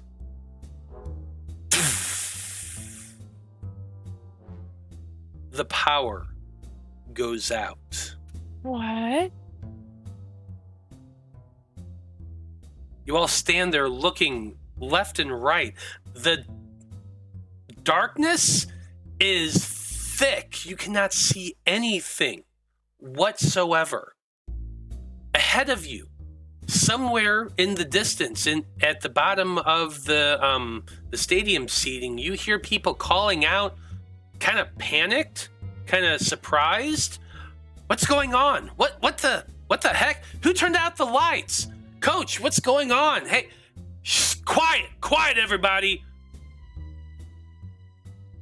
And then they pause and listen. And in that moment, as the 4 of you are sitting there, you still have your crystals in your cupped hands, 3 of you, while Salem is standing there holding that, the pull thing, the fire alarm. Suddenly your crystals all glow brightly. Whoosh. Oh no. Illuminating the 4 of you. I immediately transform. Well, No, I can't. I'm not allowed. just give me a second. I'll give you a second. Hear in that moment, who the fuck is that? Everyone, move! And now, you can absolutely go ahead, Damian, and transform. Yeah, before they see who we are. Incredible. So tell me about that, your transformation. Yeah, I think I want to try to like... I can see it in my head where the minute it glows, right? Like the second it lights up. This is what I've been waiting for, and I want to jump. Like I want to hold it and jump as far as I can and transform midair so that I can like enter the soccer field from... I don't know how tall the stadium is. Like if it's like a high school, like I feel like that's like a 10-foot, 20-foot jump. Oh yeah, pretty much. So Laterally? you could absolutely glide down there as you're transforming.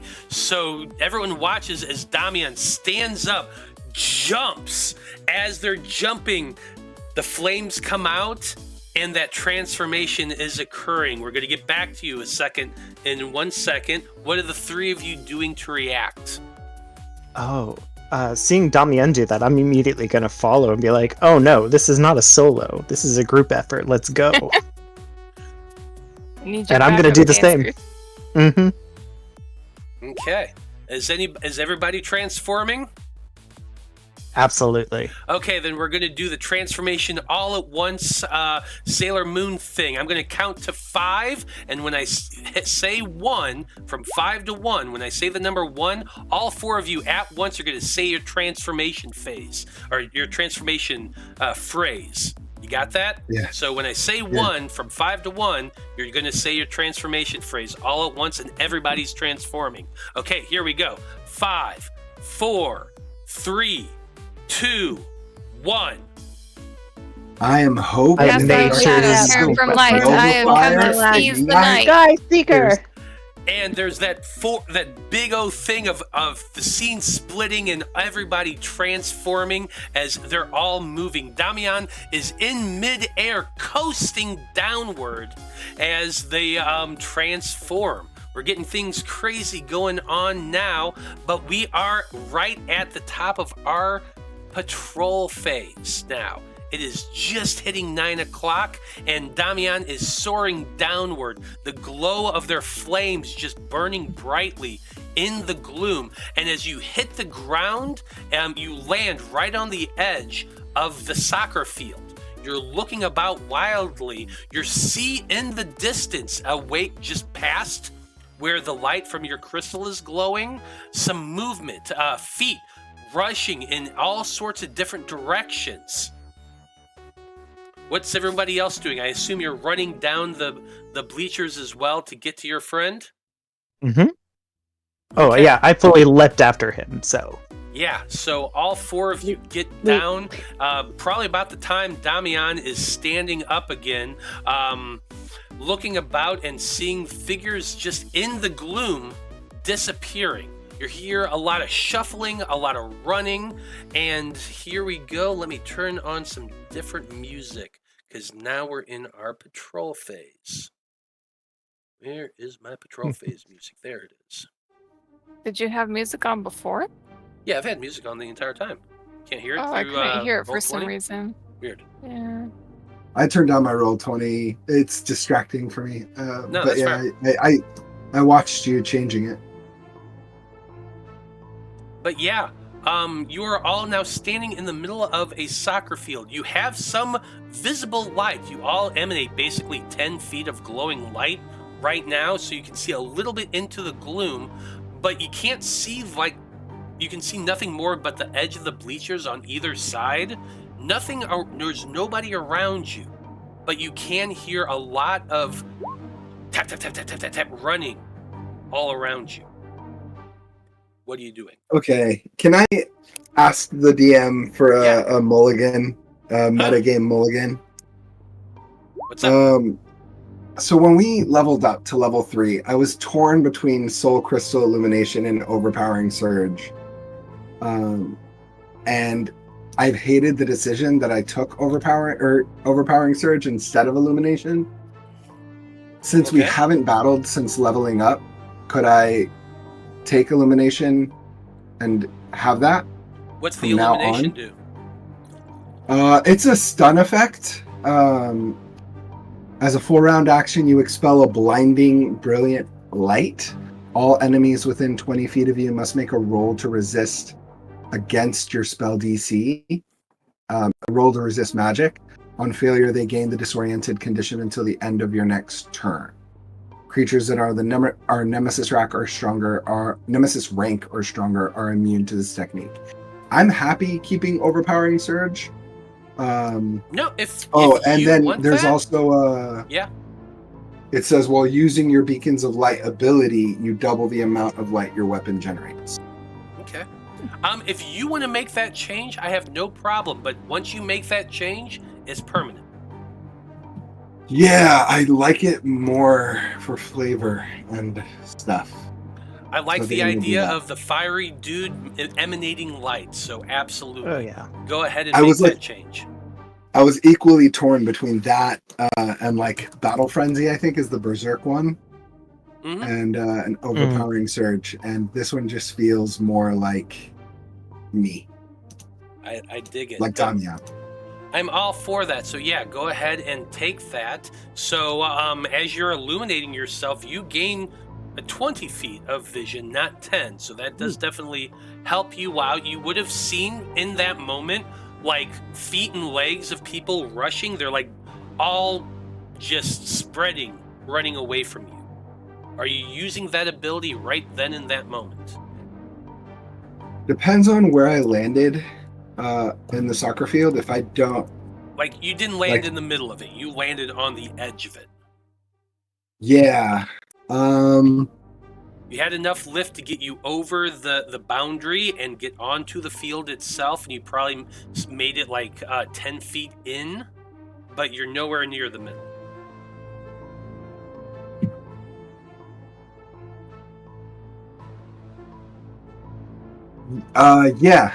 Yeah, I'm gonna do it. Okay. You land. Are you like doing it right there? Or are you moving? Are you like moving before you do it? I think I'd like to move my movement as much to the center of the field. I want to try to get the coach. I want to like run after the coaches plural. Okay. Is really my goal. So, yeah. So I think I'm going to run my movement as close to them as where they were. Right? They may have moved, but then if I catch a glimpse or if there's a lot of people around me, then yeah, I'm going to do the light. And I think the way I've been envisioning this is that the fire kind of takes on this like yellow-ish glow as opposed to like being the orange red that he's used to. It kind of takes on more of a golden, bright white like hue. Yeah. And just shines like as much as possible. You're Cool. going full Nova. Mhm. I like it. I like that. Yeah. So, basically, here's the scene. Damian landed first. Nova Seeker landed first. And so they're going to be able to get to not quite the center of the field. You don't have that much movement, but pretty damn close to it by the time the other three get over that boundary and onto the field themselves. So they're going to be outside of this blast as well. Not that it matters, but still, from a perspective standpoint, it does. Damian, or Nova Seeker, goes running out and suddenly unleashes, and this basically bubble of light comes shooting out from them, starting yellow first, but then glowing bright white as the bubble basically hits its biggest point. You do not see the students or the coach. However, that burst of light is enough that you can see at the far end of the field, there's something there.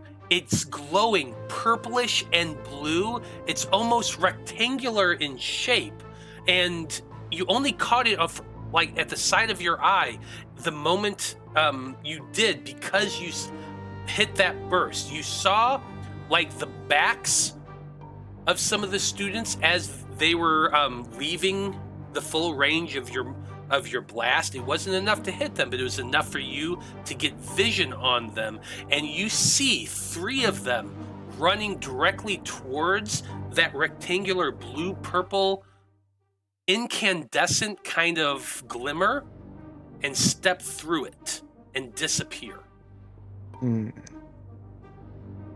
And then the light fades and you just have that 20 feet of vision. As your friends, they would see this as well. From their perspective, they're on the side of the field. They're looking at the angle down to the farther side of the field. When that burst of light goes off, there's this reflective shimmer.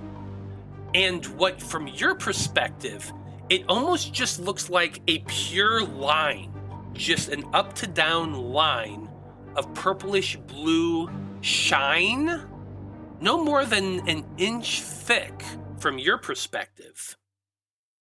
But you would also see the back end of at least one of those players stepping through and then disappearing. Shiny surface, shiny surface.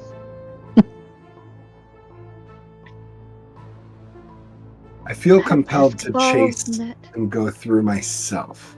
Is it fading? Like, is it closing? Okay. We got Anesthetic in chat. She is one of our Patreon supporters, and she's giving a point of inspiration to Melody. So, Melody, you've got a point of inspiration. Thank you. Yeah, girl, get it. Now, what you can, like, if you're heading directly to that location, you're running. Everybody would see Damian in their lighted form running in that direction. Are all of you pursuing? Absolutely. I'm following Damian. If Damian's going, I'm going. Okay. Are we able to see anything else? Are you trying to, is my question. Well, following, but trying to keep an eye out for the coaches. That's going to be a perception check at disadvantage. That's gonna go well.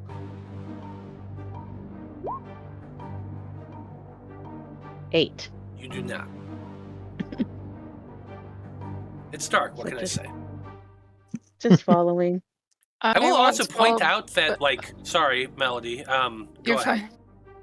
I was just gonna say I want to follow, but not into the shimmery thing. I want to stop right before it, if I can even reach it while it's still there. Yeah. Damian's going to reach there first. I will let you know that. But you're all heading in that direction. The thing that I was going to point out is when Salem pulled the fire alarm, no sound came out. And now that you're like all running in that direction towards that light, you can't help but notice that you're not hearing anything now. Oh, No sounds whatsoever, other than, the patter of your own feet against the astroturf. You all go running towards that. Damian, you would reach the shimmer of light first. It has not stopped.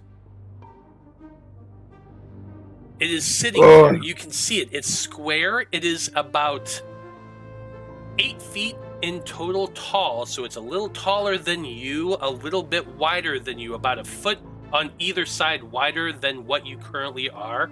As you're getting closer, you can see that there is a scroll of weird lines and arcane like motions going and moving along the edges of this rectangular iridescence, I'm going to call it. Do you stop or do you keep going? Like, are you running through it or are you running towards it to stop to look?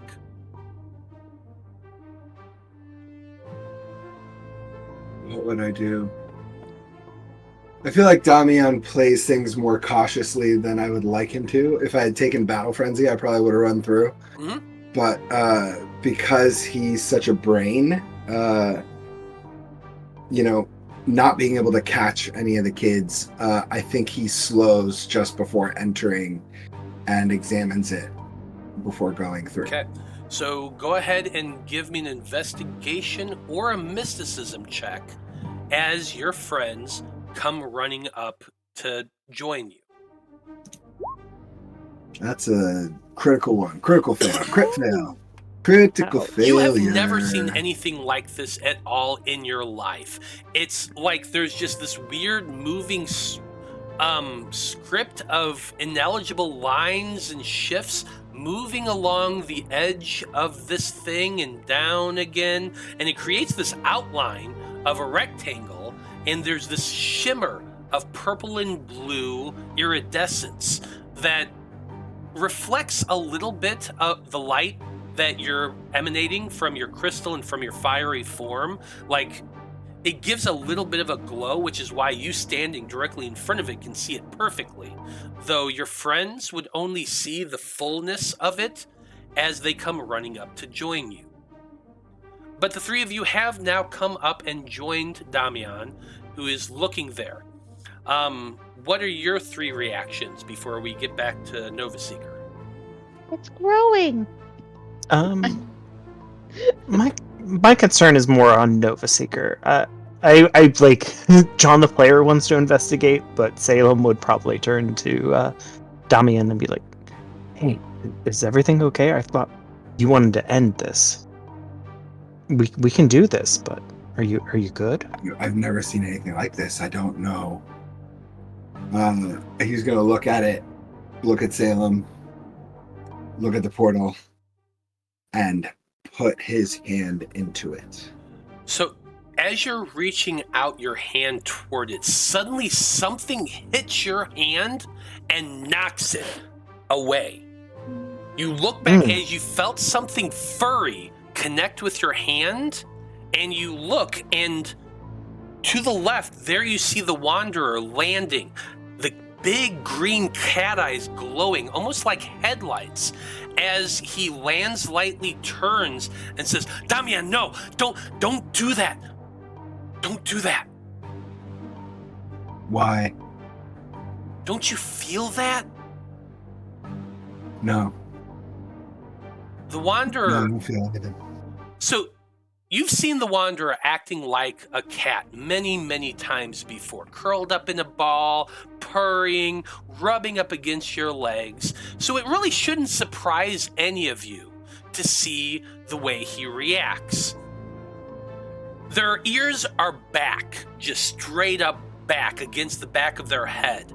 Their fur is bristling, their shoulders are arched, and the back of their fur is all standing up. Their tail is erect, and the tip of it is twitching.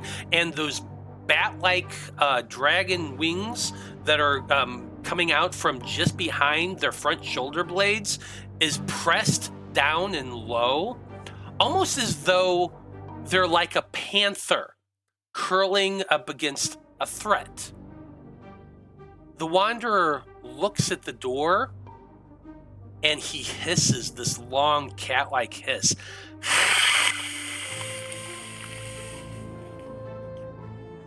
And then turns his face to look at you. Damian, you can't go in there. None of you can. It's too dangerous. Don't you feel that? Don't you sense that now? That murderous intent. What is it?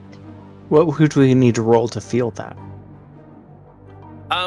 If you're all anyone who wants to try to feel that, Damian, you've already tried this. This is excluding you right now. Anybody else can make that mysticism check.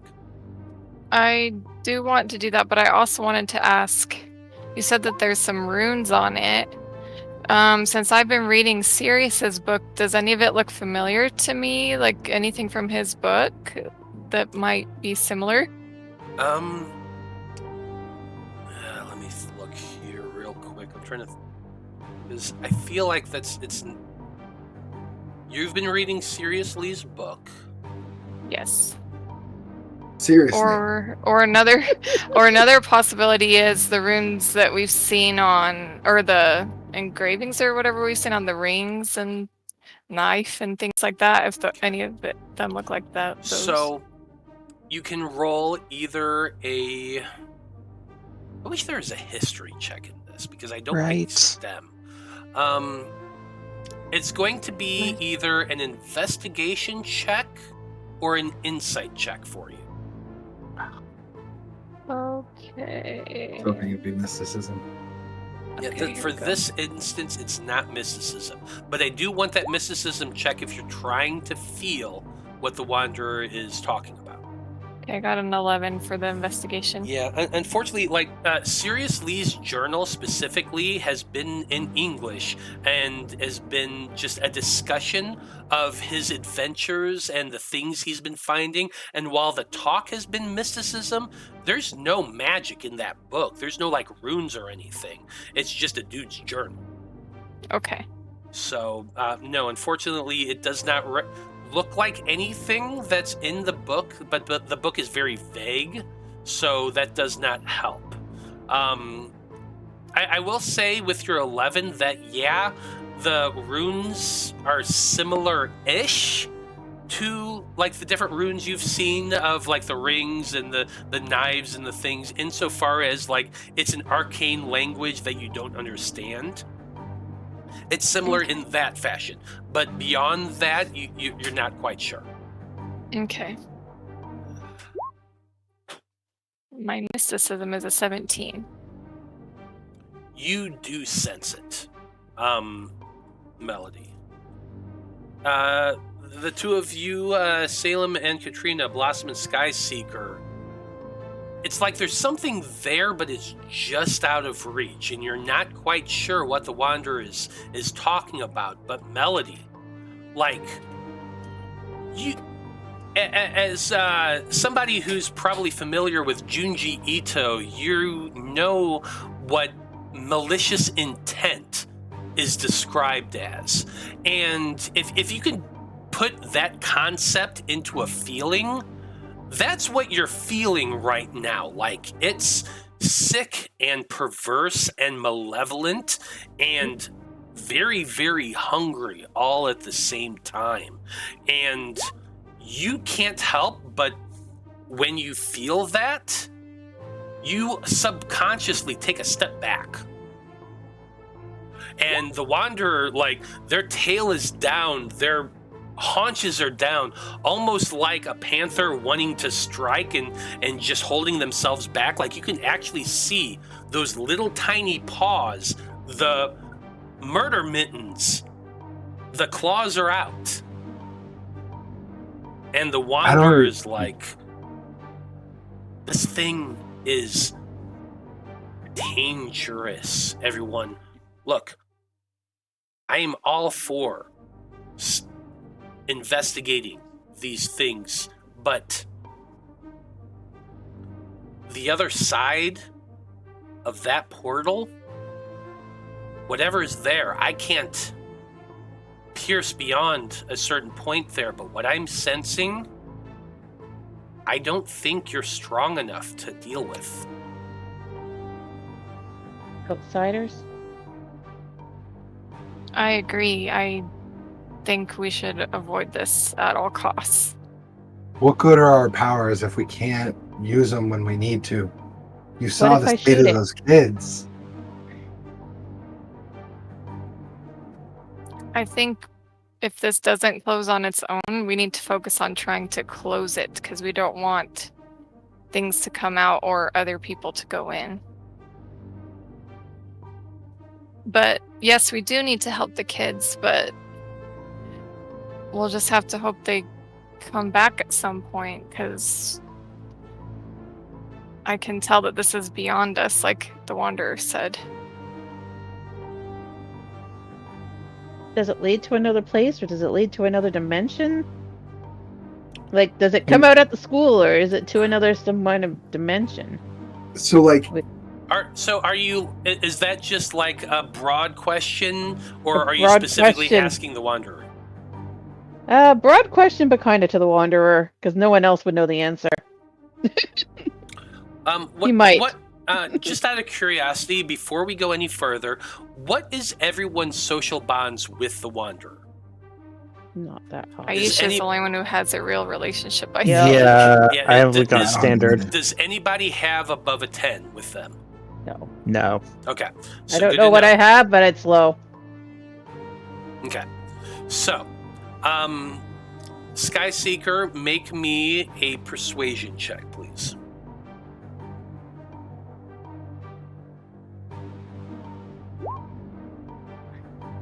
$21. Okay. The Wanderer says, it's really, really difficult to sense beyond a certain point. My powers are great, but they're not infinite. But it feels greasy and disjointed to me. I think that's a portal that leads to elsewhere. And if I'm right, if that's what I think it is, that portal leads to your death. And I'm not talking the death that I helped you out with. I mean true death. Capital T, capital D. It's a weird What does way it mean to for those spell kids? death.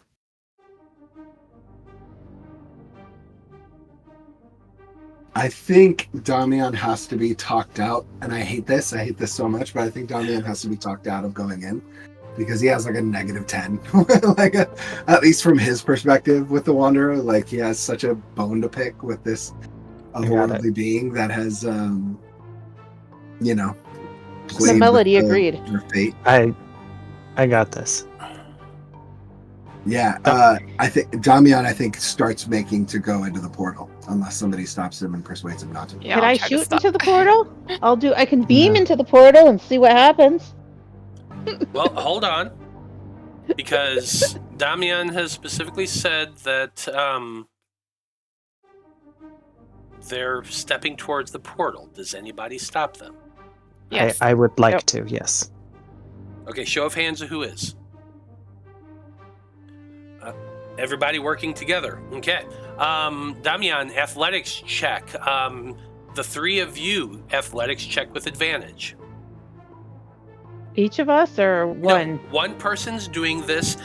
Since three of you are working together, I'm going to give you a +2 on this roll. But So Damian's one person pretty- rolls, so it should yeah, be one Cat person. then. One person roll. You're rolling at advantage. You get a +2 because three people are working together. But Damian can still do this. Yeah, it should be Cat for sure then. Woo. Damian, athletics check. You're aiming for a 22.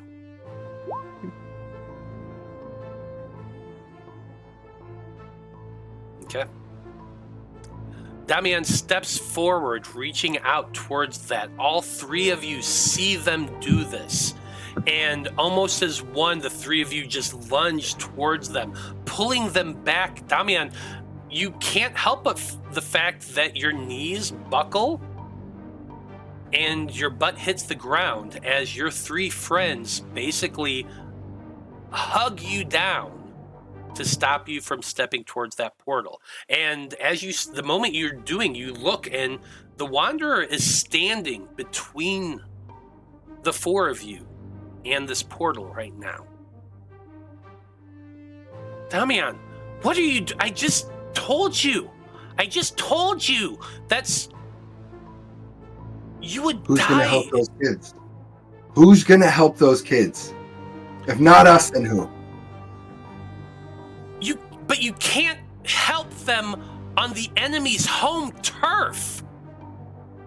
They're way more powerful than you ever could be there. You here on the mortal plane, you have a chance. I've given you a chance to do this. And you'd rather step forward to your death, leaving all your friends behind? What is wrong with you? Well, we have to do something. What do we do? What do we do? What are we supposed to do with this thing? There has to be some purpose for why they're going there that they would bring back to our world. So I feel confident that we'll see them again. They can't just be taking them there to stay there.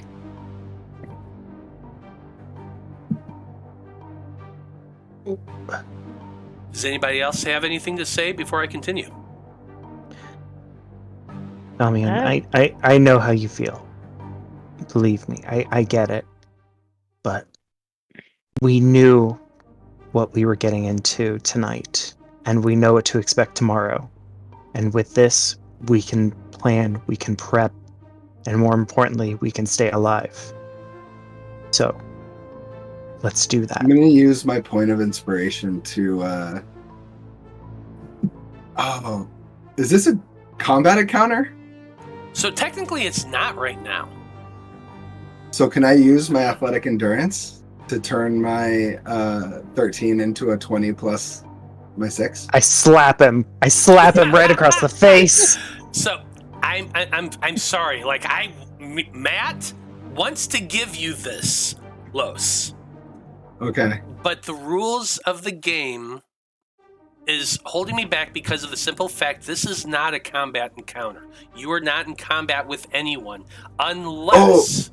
So this is saying you may... Oh, go ahead. Sorry. Unless you are choosing to enter combat against your fellow Magi-Knights. So just to be clear, this is a student ability. This is something that cannot be used in a combat encounter. I thought you said it was, so let me read it then. No, that I was clarifying. I was like, are we in a combat encounter? Because if we're not, then I'm using that. Okay. What's the ability? Athletic endurance. You may use inspiration as a free action, your next strength or constitution skill check. Okay. You may not use it, and it can be used after dice are rolled. Would it be a strength athletics, though? Because isn't it who goes first, basically? So it's Dex? Like, we caught him before? No, I like that I have to roll. I gotta roll this. I gotta I gotta rule Raw? this. Yeah, I gotta raw this. I gotta rule this way. Damian was specifically stepping through the portal to try to go through. You had to physically restrain them. It would have been a strength check. It would not have been a dex. And I'm down like for flavor to have been held back, but I would like to push everybody off of me now and get up. I'm going to allow it. Your point of inspiration is used. You push everybody out, away from you, and you stand up. The only thing that's standing between you and the door now is the Wanderer. I think the way he does it is by his light becoming so blinding that even the Magi-Knights have to turn away. And ideally, hopefully, the Wanderer as well. And while everybody is blinded, if I can do this, I would like to swing at the portal with my sword. As hard as I can. You're swinging at the portal. Yeah, like to cut it, to like destroy it, to turn it up, to... Okay. Last check. It's going to be an attack with your weapon. The Wanderer thinks you are trying to go through there. He is reacting the same moment you are. So make your attack. You don't want to roll initiative? We can. I'll attack. I'll just attack. No. I want you to attack. It doesn't matter. Initiative doesn't matter on this. Both things are going to be happening pretty much simultaneously. Okay. Can Cat just yell, "Don't get yourself killed"? It's just a 9. It doesn't matter. You did not win this. You hit the thing, the doorway, with your weapon, slicing at it. The same moment the Wanderer leaps towards you, there's this moment of outstretched cat paws and blade swinging. The blade goes right over the Wanderer's head. You see like a couple hairs just go as the blade connects with the door. The cat hits you In the exact same moment, your blade hits the door. And, Los, have you ever been punched in the stomach so hard your, wind got knocked out? Yeah, you're taking me back to junior high. Yeah, that's kind of the sensation that you feel when those cat paws hit you. It's like a blow to the gut. But your blade hits the doorway at the exact same time, and there is just this reverberance of energy that hits everybody. I need everyone to make Constitution saving throws. Ouch. This Oh. is a roll to resist physical, specifically Constitution check. Always gotta remember to say that stuff. Yeah, Con save. Oh, Sorry, thank you. Salem. it's fine. I think being allowed to do it, Oh, so ugh. that y'all understand where he's coming from. Damian has this very reluctant resignation of all right, fine, but I'm not doing nothing, right? And stands up and slashes at the door with this sense of all of his frustration, all of his anger being put into the portal. Salem, Katrina, the two of you are blown back by this just explosion of energy. Boom! The two of you hit the boundary of the either side of this soccer/hockey field. Boom! The wind is knocked out of you. At the same moment, Damian is hit by the cat, driving them back to and hitting the ground. As Melody, you just kind of stand there and watch. Damian, you aren't you managed to keep your feet.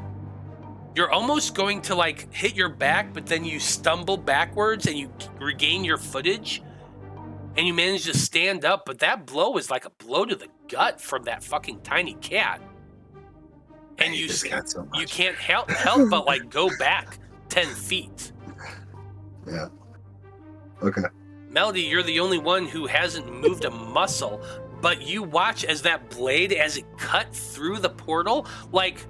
Have you ever held a ribbon and then cut in the middle and the two edges curl to either side? That's kind of what you're witnessing. The slice goes through and the energy from either side both starts to unravel at the same time and splinter and just boom! There's a blow of energy and wind, throwing two of your friends back, stumbling Damian. The cat lands with on all four paws, and then digs their claws into the astroturf just to hold on. The wind just throws its fur forward and back, whipping wildly. The air just spins wild, like almost a tornado, through the center of this field. And then the doorway ribbon vanished with a ping. And Damian, you have to plant your sword down to keep yourself from standing up, or to keep yourself falling back, to keep yourself standing as you're fending off this energy. So Blossom Seeker, Sky Seeker, the two of you are sitting there, backs against the edge of the boundaries. Damian has been pushed 10 feet away. Melody has maintained her footing, and the cat is between all of you all. Those gigantic green eyes just wide as they're staring at Damian. Who reacts first? I'll say, don't let your emotions get the best of you. You could have gotten us all killed.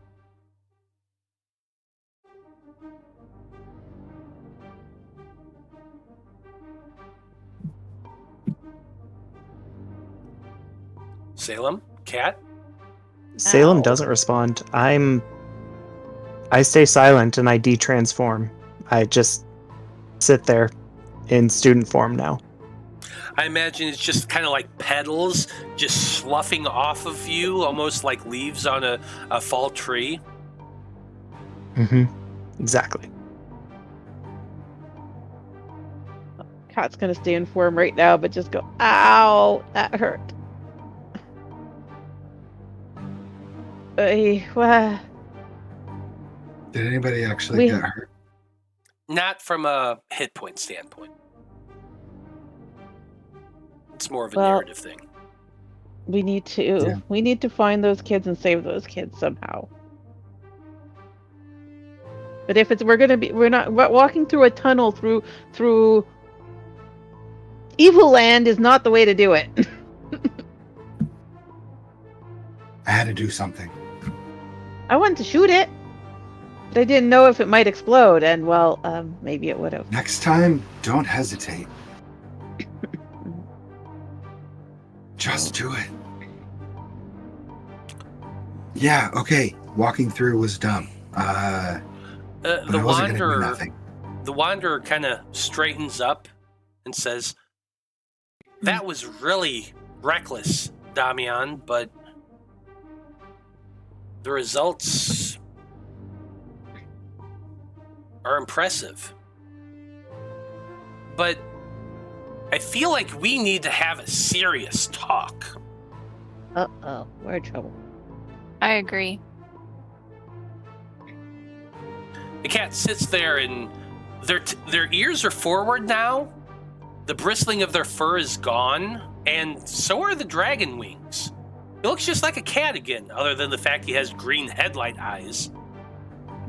And it is still pitch black around you all, other than the fact that most of you are still in your armor and your soul crystals are glowing. Other than that, it's pitch black. We need to clear out whatever is causing this darkness first. Darkness and silence. Plenty of time to talk later. Salem, I think you need to armor up. I don't think Are we're done crystals still glowing? yet. Yeah. They are not. Beyond the fact that you're forcing the illumination to go, but once you look down at them, that internal glow is no more. So it's just because of the portal. Cat wants to run up the stairs and stick her head out of the door a little and see if there's a fire alarm going off in the hallway. Okay, you give me a perception check, please. If it's just in this room, we can't hear it. My perception's not so great, but hey. If she doesn't hear anything, 7. You go running up to the door, you pull open the door and listen, and no, you do not hear any sounds of an alarm going off or anything else. And it is just as pitch black down the hallway as it is in this room. Okay. You do hear the Wanderer call out, I'm holding your transformation right now, so if you want to do anything else, do it. If any cultists are around, find them. I'll hold it as long as I can. Is there an easy way to find cultists? Can our crystals pick them up? Not unless they're using spectral outsider magic, no.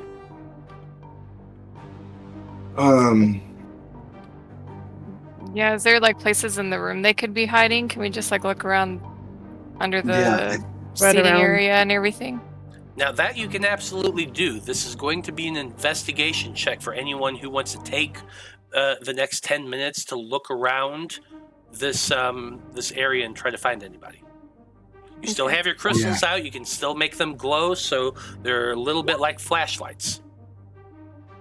Yeah, I think I'd like to maintain my ability, my illumination ability as much as possible and use my sword as a flashlight or lantern or what have you, torch, and walk around at least the edge of the field and see how much I can see.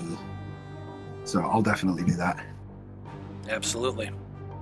Well, Kat ran up to the top, so she's like doing a lap around, looking down the aisles and behind seats, and in case they.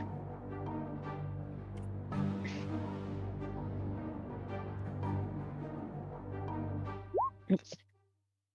That's only a 10. Yeah. Salem, are you doing this as well? John the player wants to, but I think at this moment Salem is still just in the same position.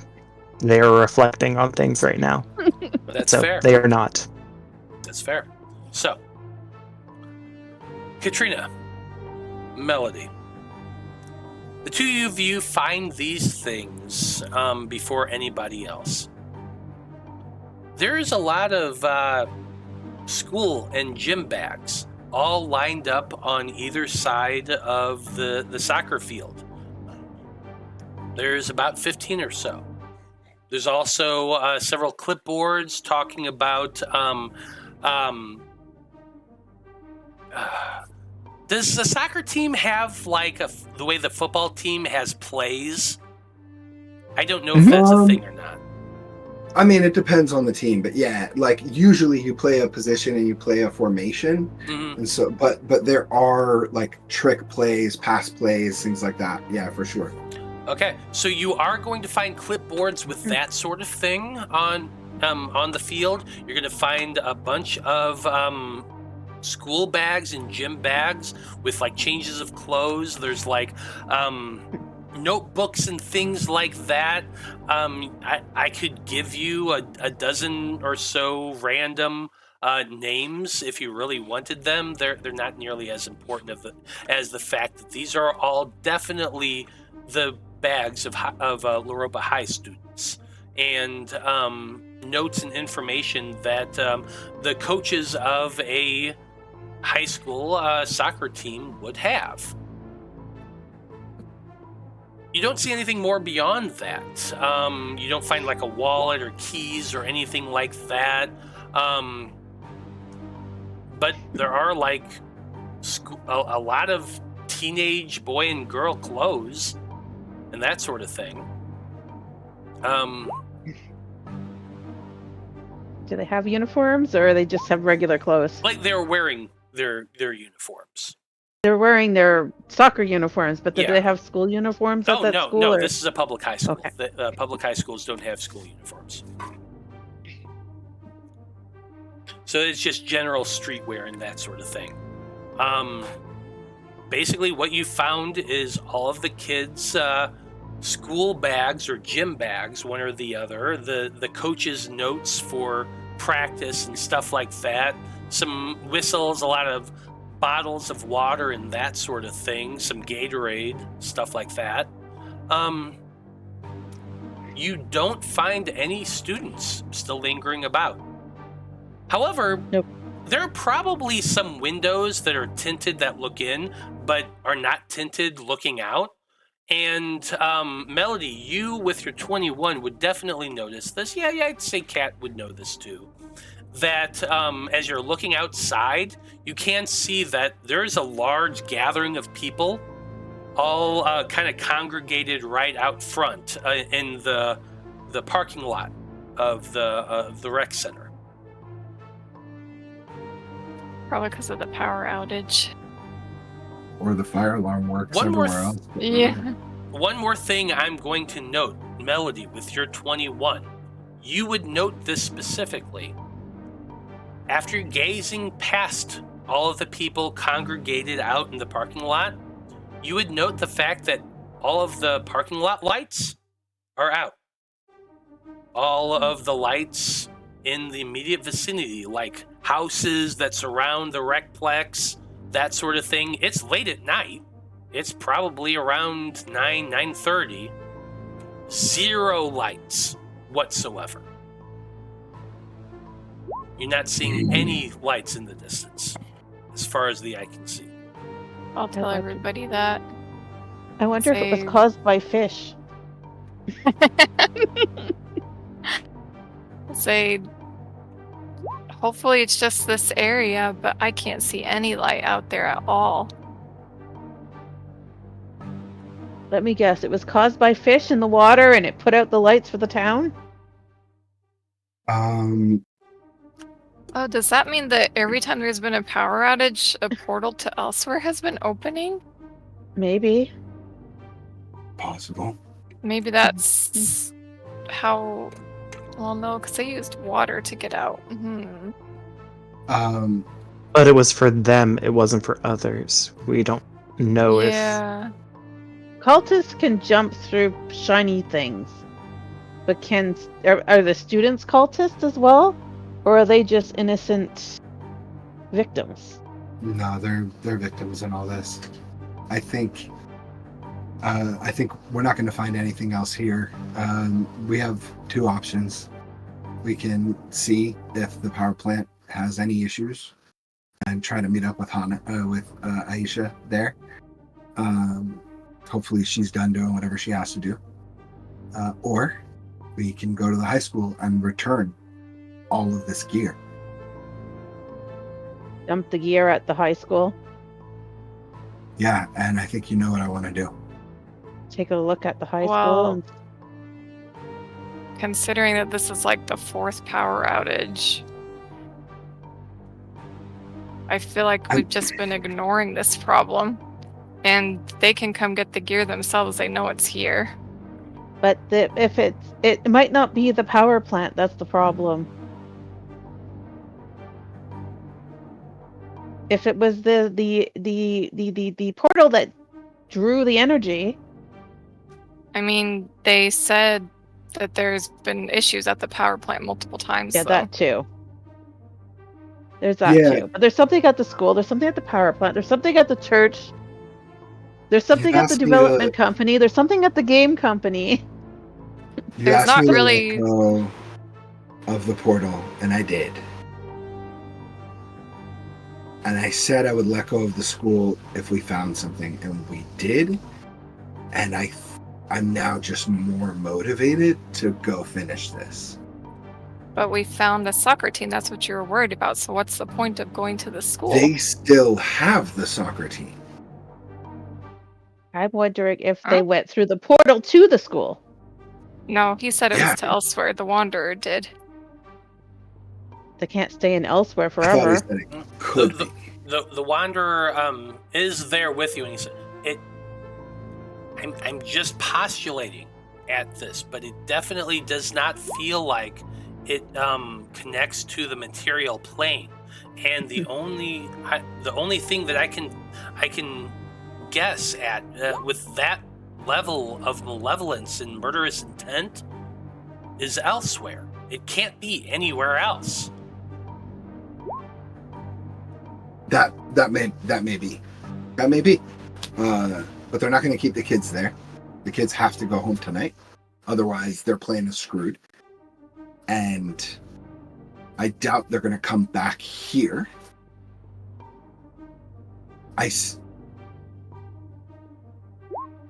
Okay, outside of the game, go ahead. No, I was just going to say outside of the game, I think for Damian it's going to come down to a roll because I think he's fixated on the school at this point. Okay, so persuasion versus insight or something like, you know what I mean? Like let the dice tell the story type thing, because I think he's fixated on the school. All right, so in character, you already didn't trust me about the portal, and I tried to convince you about that. And I'm asking you to trust me on this, that I have a good reason that we should not investigate that tonight, and we need to go to the power plant. What's your reason? I can't tell you yet. And you're asking me to trust you? Yeah, you didn't trust me about the portal, and I was right about it. You've been trying to talk me out of the school since last night, or since earlier this evening. Like, I think this is bigger than just not trusting you of the portal. What were you going to say, Wanderer? The Magic Keeper is going to say that I feel like with Melody trying to, with the points that they're making, make a persuasion at advantage. Damian, make an insight check. You tell the story how you want. That feels really good to me. Fuck. Wow. Wow. Woo! Okay, I think hearing your argument about the portal, even though Los has lots of misgivings about it, I think Damian can eat crow about putting everyone in danger this one time, and will say, if you don't come clean after all this, when all this is done, if you don't come clean as to why you don't want us investigating the school, I'm done. If when? What did you say? If when? I'll trust you. We'll go to the power plant. I'll let go of the high school for now. But if you don't come clean at the end of all of this, of whatever is causing these kids this harm after the game tomorrow, if you don't come clean as to why you didn't want us to go to the school, then we're done. I'm done. I'm done with you. I can't trust you if you're not willing to be honest with me. I don't like secrets. Well, I can't promise that I will be able to, but I'll see. But you already proved you don't trust me anyway, so what am I losing? Because you didn't listen to me about the portal. I listened. I attacked it, and I didn't go through. I wasn't going to do nothing. But you will lose a Magi-Knight. At that statement, the Wanderer comes padding up and sits down in front of you. Damian says, "Listen, Damian, I don't really think you understand what it is you're saying.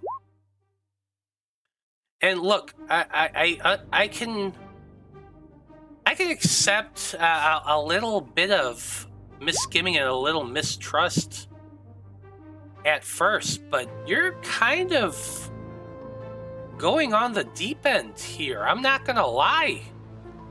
And I'm a little bit worried, not only for your sake, but for the sake of the people you're with.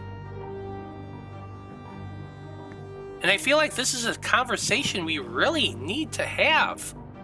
But..." And then the cat kind of looks about, and you see those headlight eyes going across and back and forth the whole arena area, and he says, "I feel like this really is neither the time nor the place.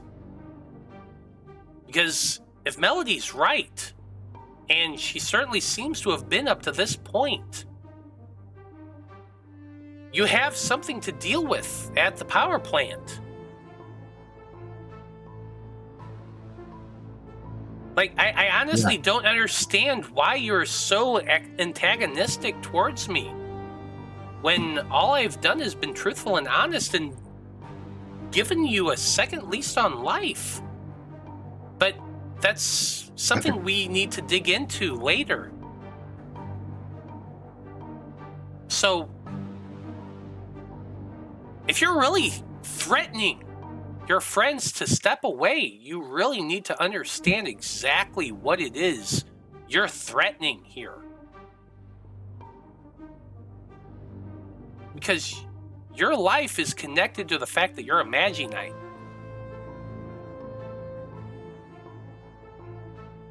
Is that what you told James Ronan? That's literally the sacrifice of every single Magi-Knight, including one who died a horrible death. Yeah, we'll see. David, Jasmine, all of them. They all understand something that I'm not sure you quite do. You are going to die the night I came to you, Damian. Your fate was tied.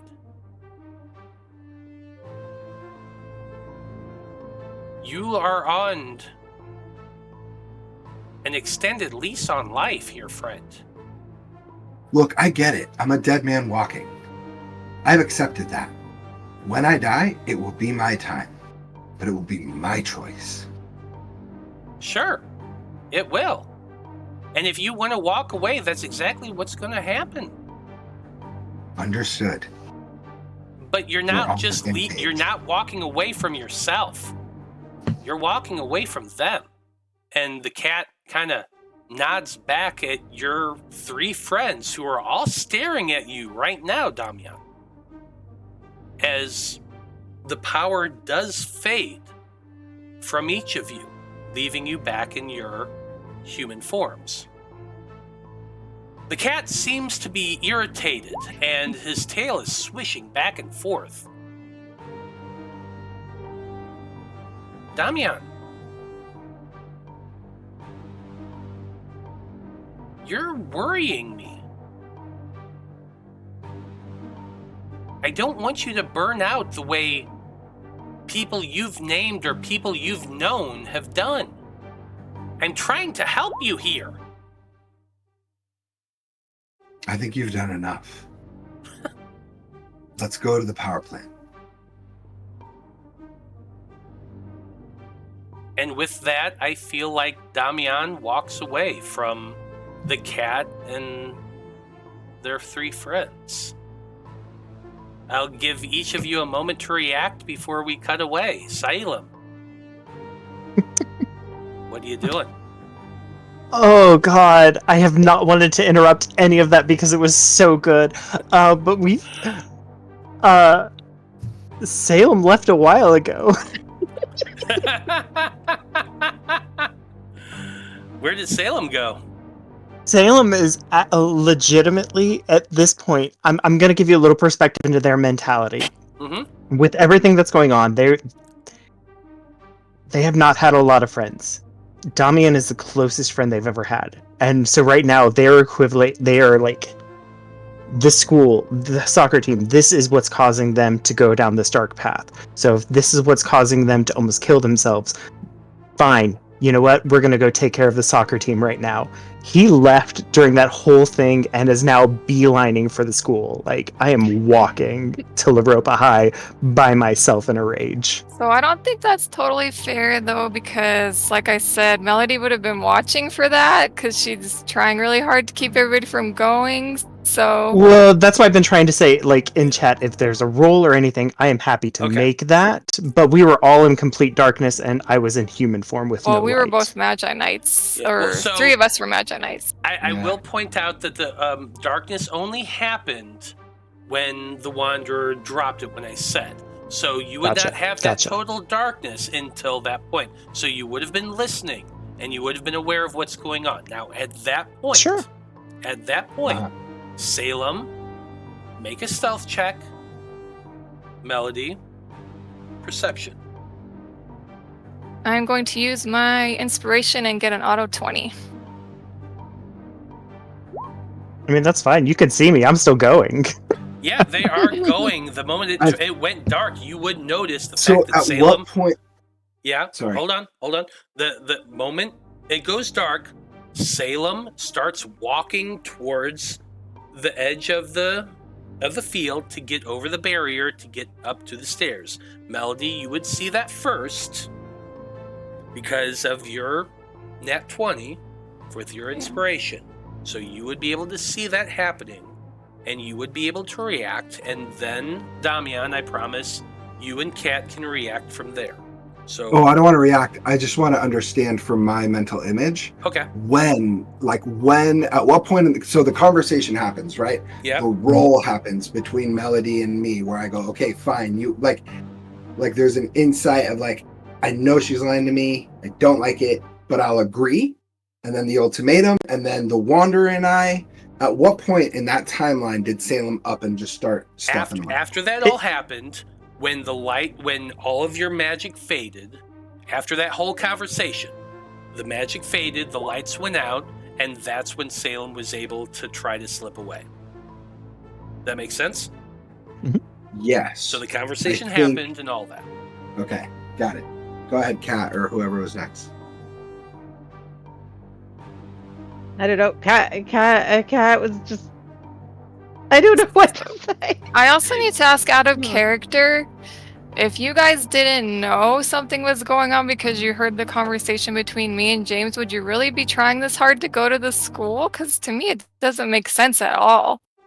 I think Well, Damian said, We found the soccer group. We found out that there's a problem at the power plant. So why are you going to the school? Like, I don't really get the logic. I do My apologies. understand Damian's logic. I understand Damian's logic because they have been fixated on the school and the soccer club the whole time. But we found the soccer club. Okay. and then they got away. Well, then they that's got- what I mean. But they didn't go to and- the school. We know that. We Yeah. don't. What my Salem's, honestly, like, as I stated, Damian is really Salem's closest friend. This has been their biggest issue, and when I created Salem, he was the first to go in first, ask questions later. This is a problem for Salem, so Salem was going to try to solve the problem. I'm really not trying to, like, God mode it like that. I really have been trying not to. So if it's coming across that way, I do apologize. No, I think I'm trying to understand, like, if you heard the whole conversation and my resignation of going, Well, initially, the whole conversation that had happened, actually, we were in chat about this. I didn't want to interrupt it because you guys were having a really good flow, but the whole conversation started prior to you guys having that whole interaction when Salem had decided to do that. okay, But again, I didn't want to interrupt any of that. But Totally. if what so trying to fit it into the timeline, there's this like interaction between Melody and me where she says, I want, or don't let your emotions control you. And then we investigate a little bit. And then there's this kind of circling up. I Mhm. thought we were all circling up, I think, in that moment. I didn't realize that you were still on the sidelines. So from my perspective, you were part of that conversation. But if you were not, like, look, go ahead. My perspective with Salem hasn't moved. Since Salem Mhm. got thrown into that wall, Salem hasn't moved. Gotcha. yeah, that was kind of mine as well. Yeah. Okay, so then I'm Melody assuming that. noticing. Go ahead. Go ahead. Oh, well, with Melody noticing that Salem is getting up and walking away, what is Melody doing? I would call it out, say, Salem, where are you going? And try to stop him. I think that would get my attention. I'd wait to hear what Salem's reply is. Well, I believe that our evening is done. We've done all that we can, so I'm just gonna go. I don't see any reason for me to stay here anymore. You guys can figure out whatever you need to. I will see you all in the morning. Salem. Deception check. Ugh. Go ahead. Deception and insights as the Wanderer is calling out. We still have our patrol phase. You still have to go and see what's causing whatever it is that's happening here. Yeah, you need to come with us to the power plant. 2 crew. Or not even 2, 5, whatever. This is insight or what? Yeah, insight. Insight. check. I mean, like, yeah, hearing that, I understand Salem's desire to deceive. I think my response, if that's, him trying to lie to me, like, is to say, I don't think we're done, bud. I think we need to go to the power plant right now, and we need you if we're gonna do this. I just looked in chat, and anesthetic redeemed advantage to Salem. Oh. Well, let's see. Because on anything, any check. Mm-hmm. Any check. Well, I accidentally rolled twice anyways, I guess, because this laptop doesn't know, so it's either 22 or 21. I mean, fair yeah, enough, no, I but think it's you still lied to me. 22. I think fully I believe that you were leaving to go home, and I am gonna try to talk you out of it and say, like, you can't go home yet. I need you. We need you we're going to the power plant, and I don't want to go without you. Please. Make that persuasion check. Damian. 15. It's up to you, John. Can I just add? Yeah, go Can I ahead, just Ash. add in it's a long walk home from here.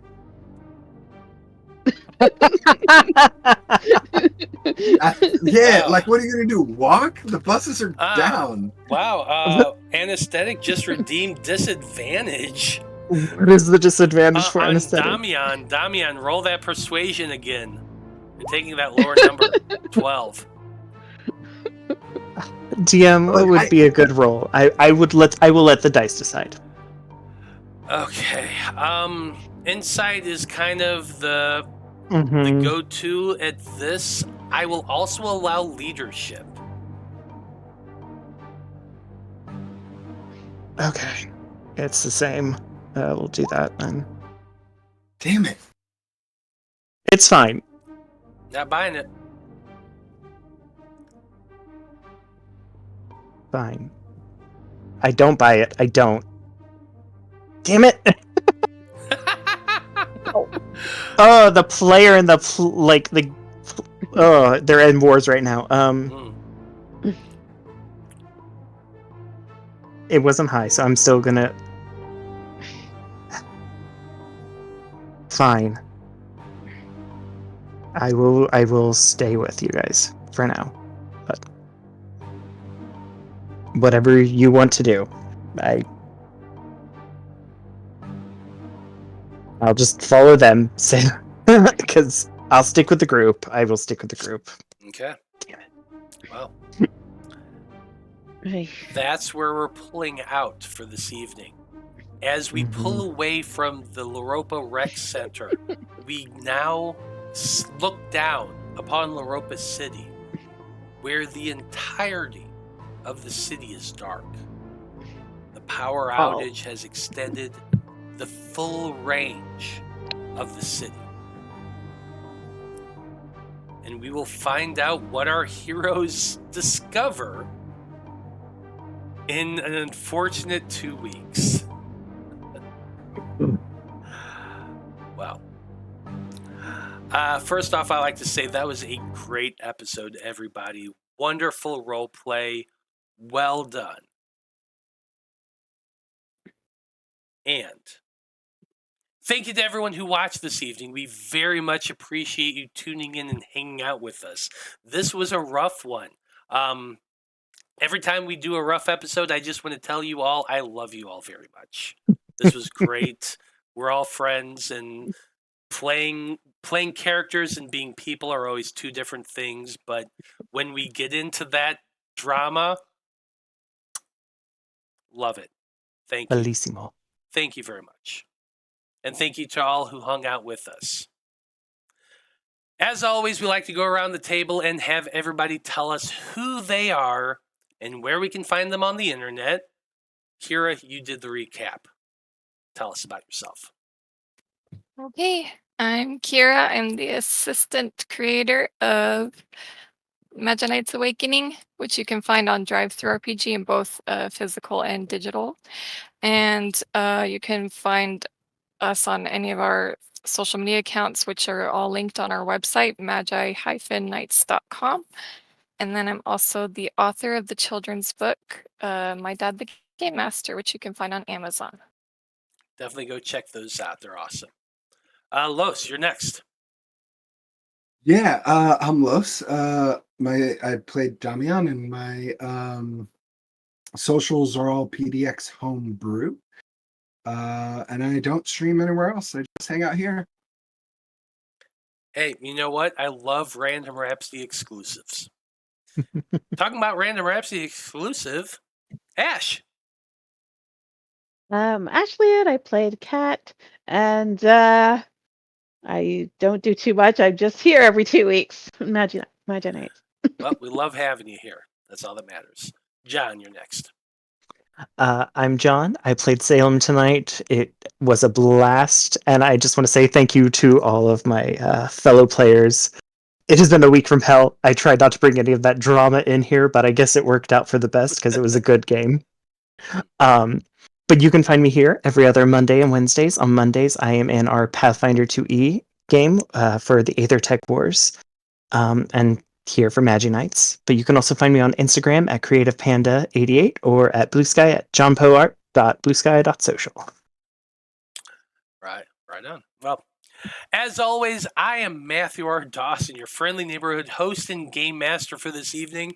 I've been in a weird, goofy mood today. I hope you all enjoyed it and had a lot of fun.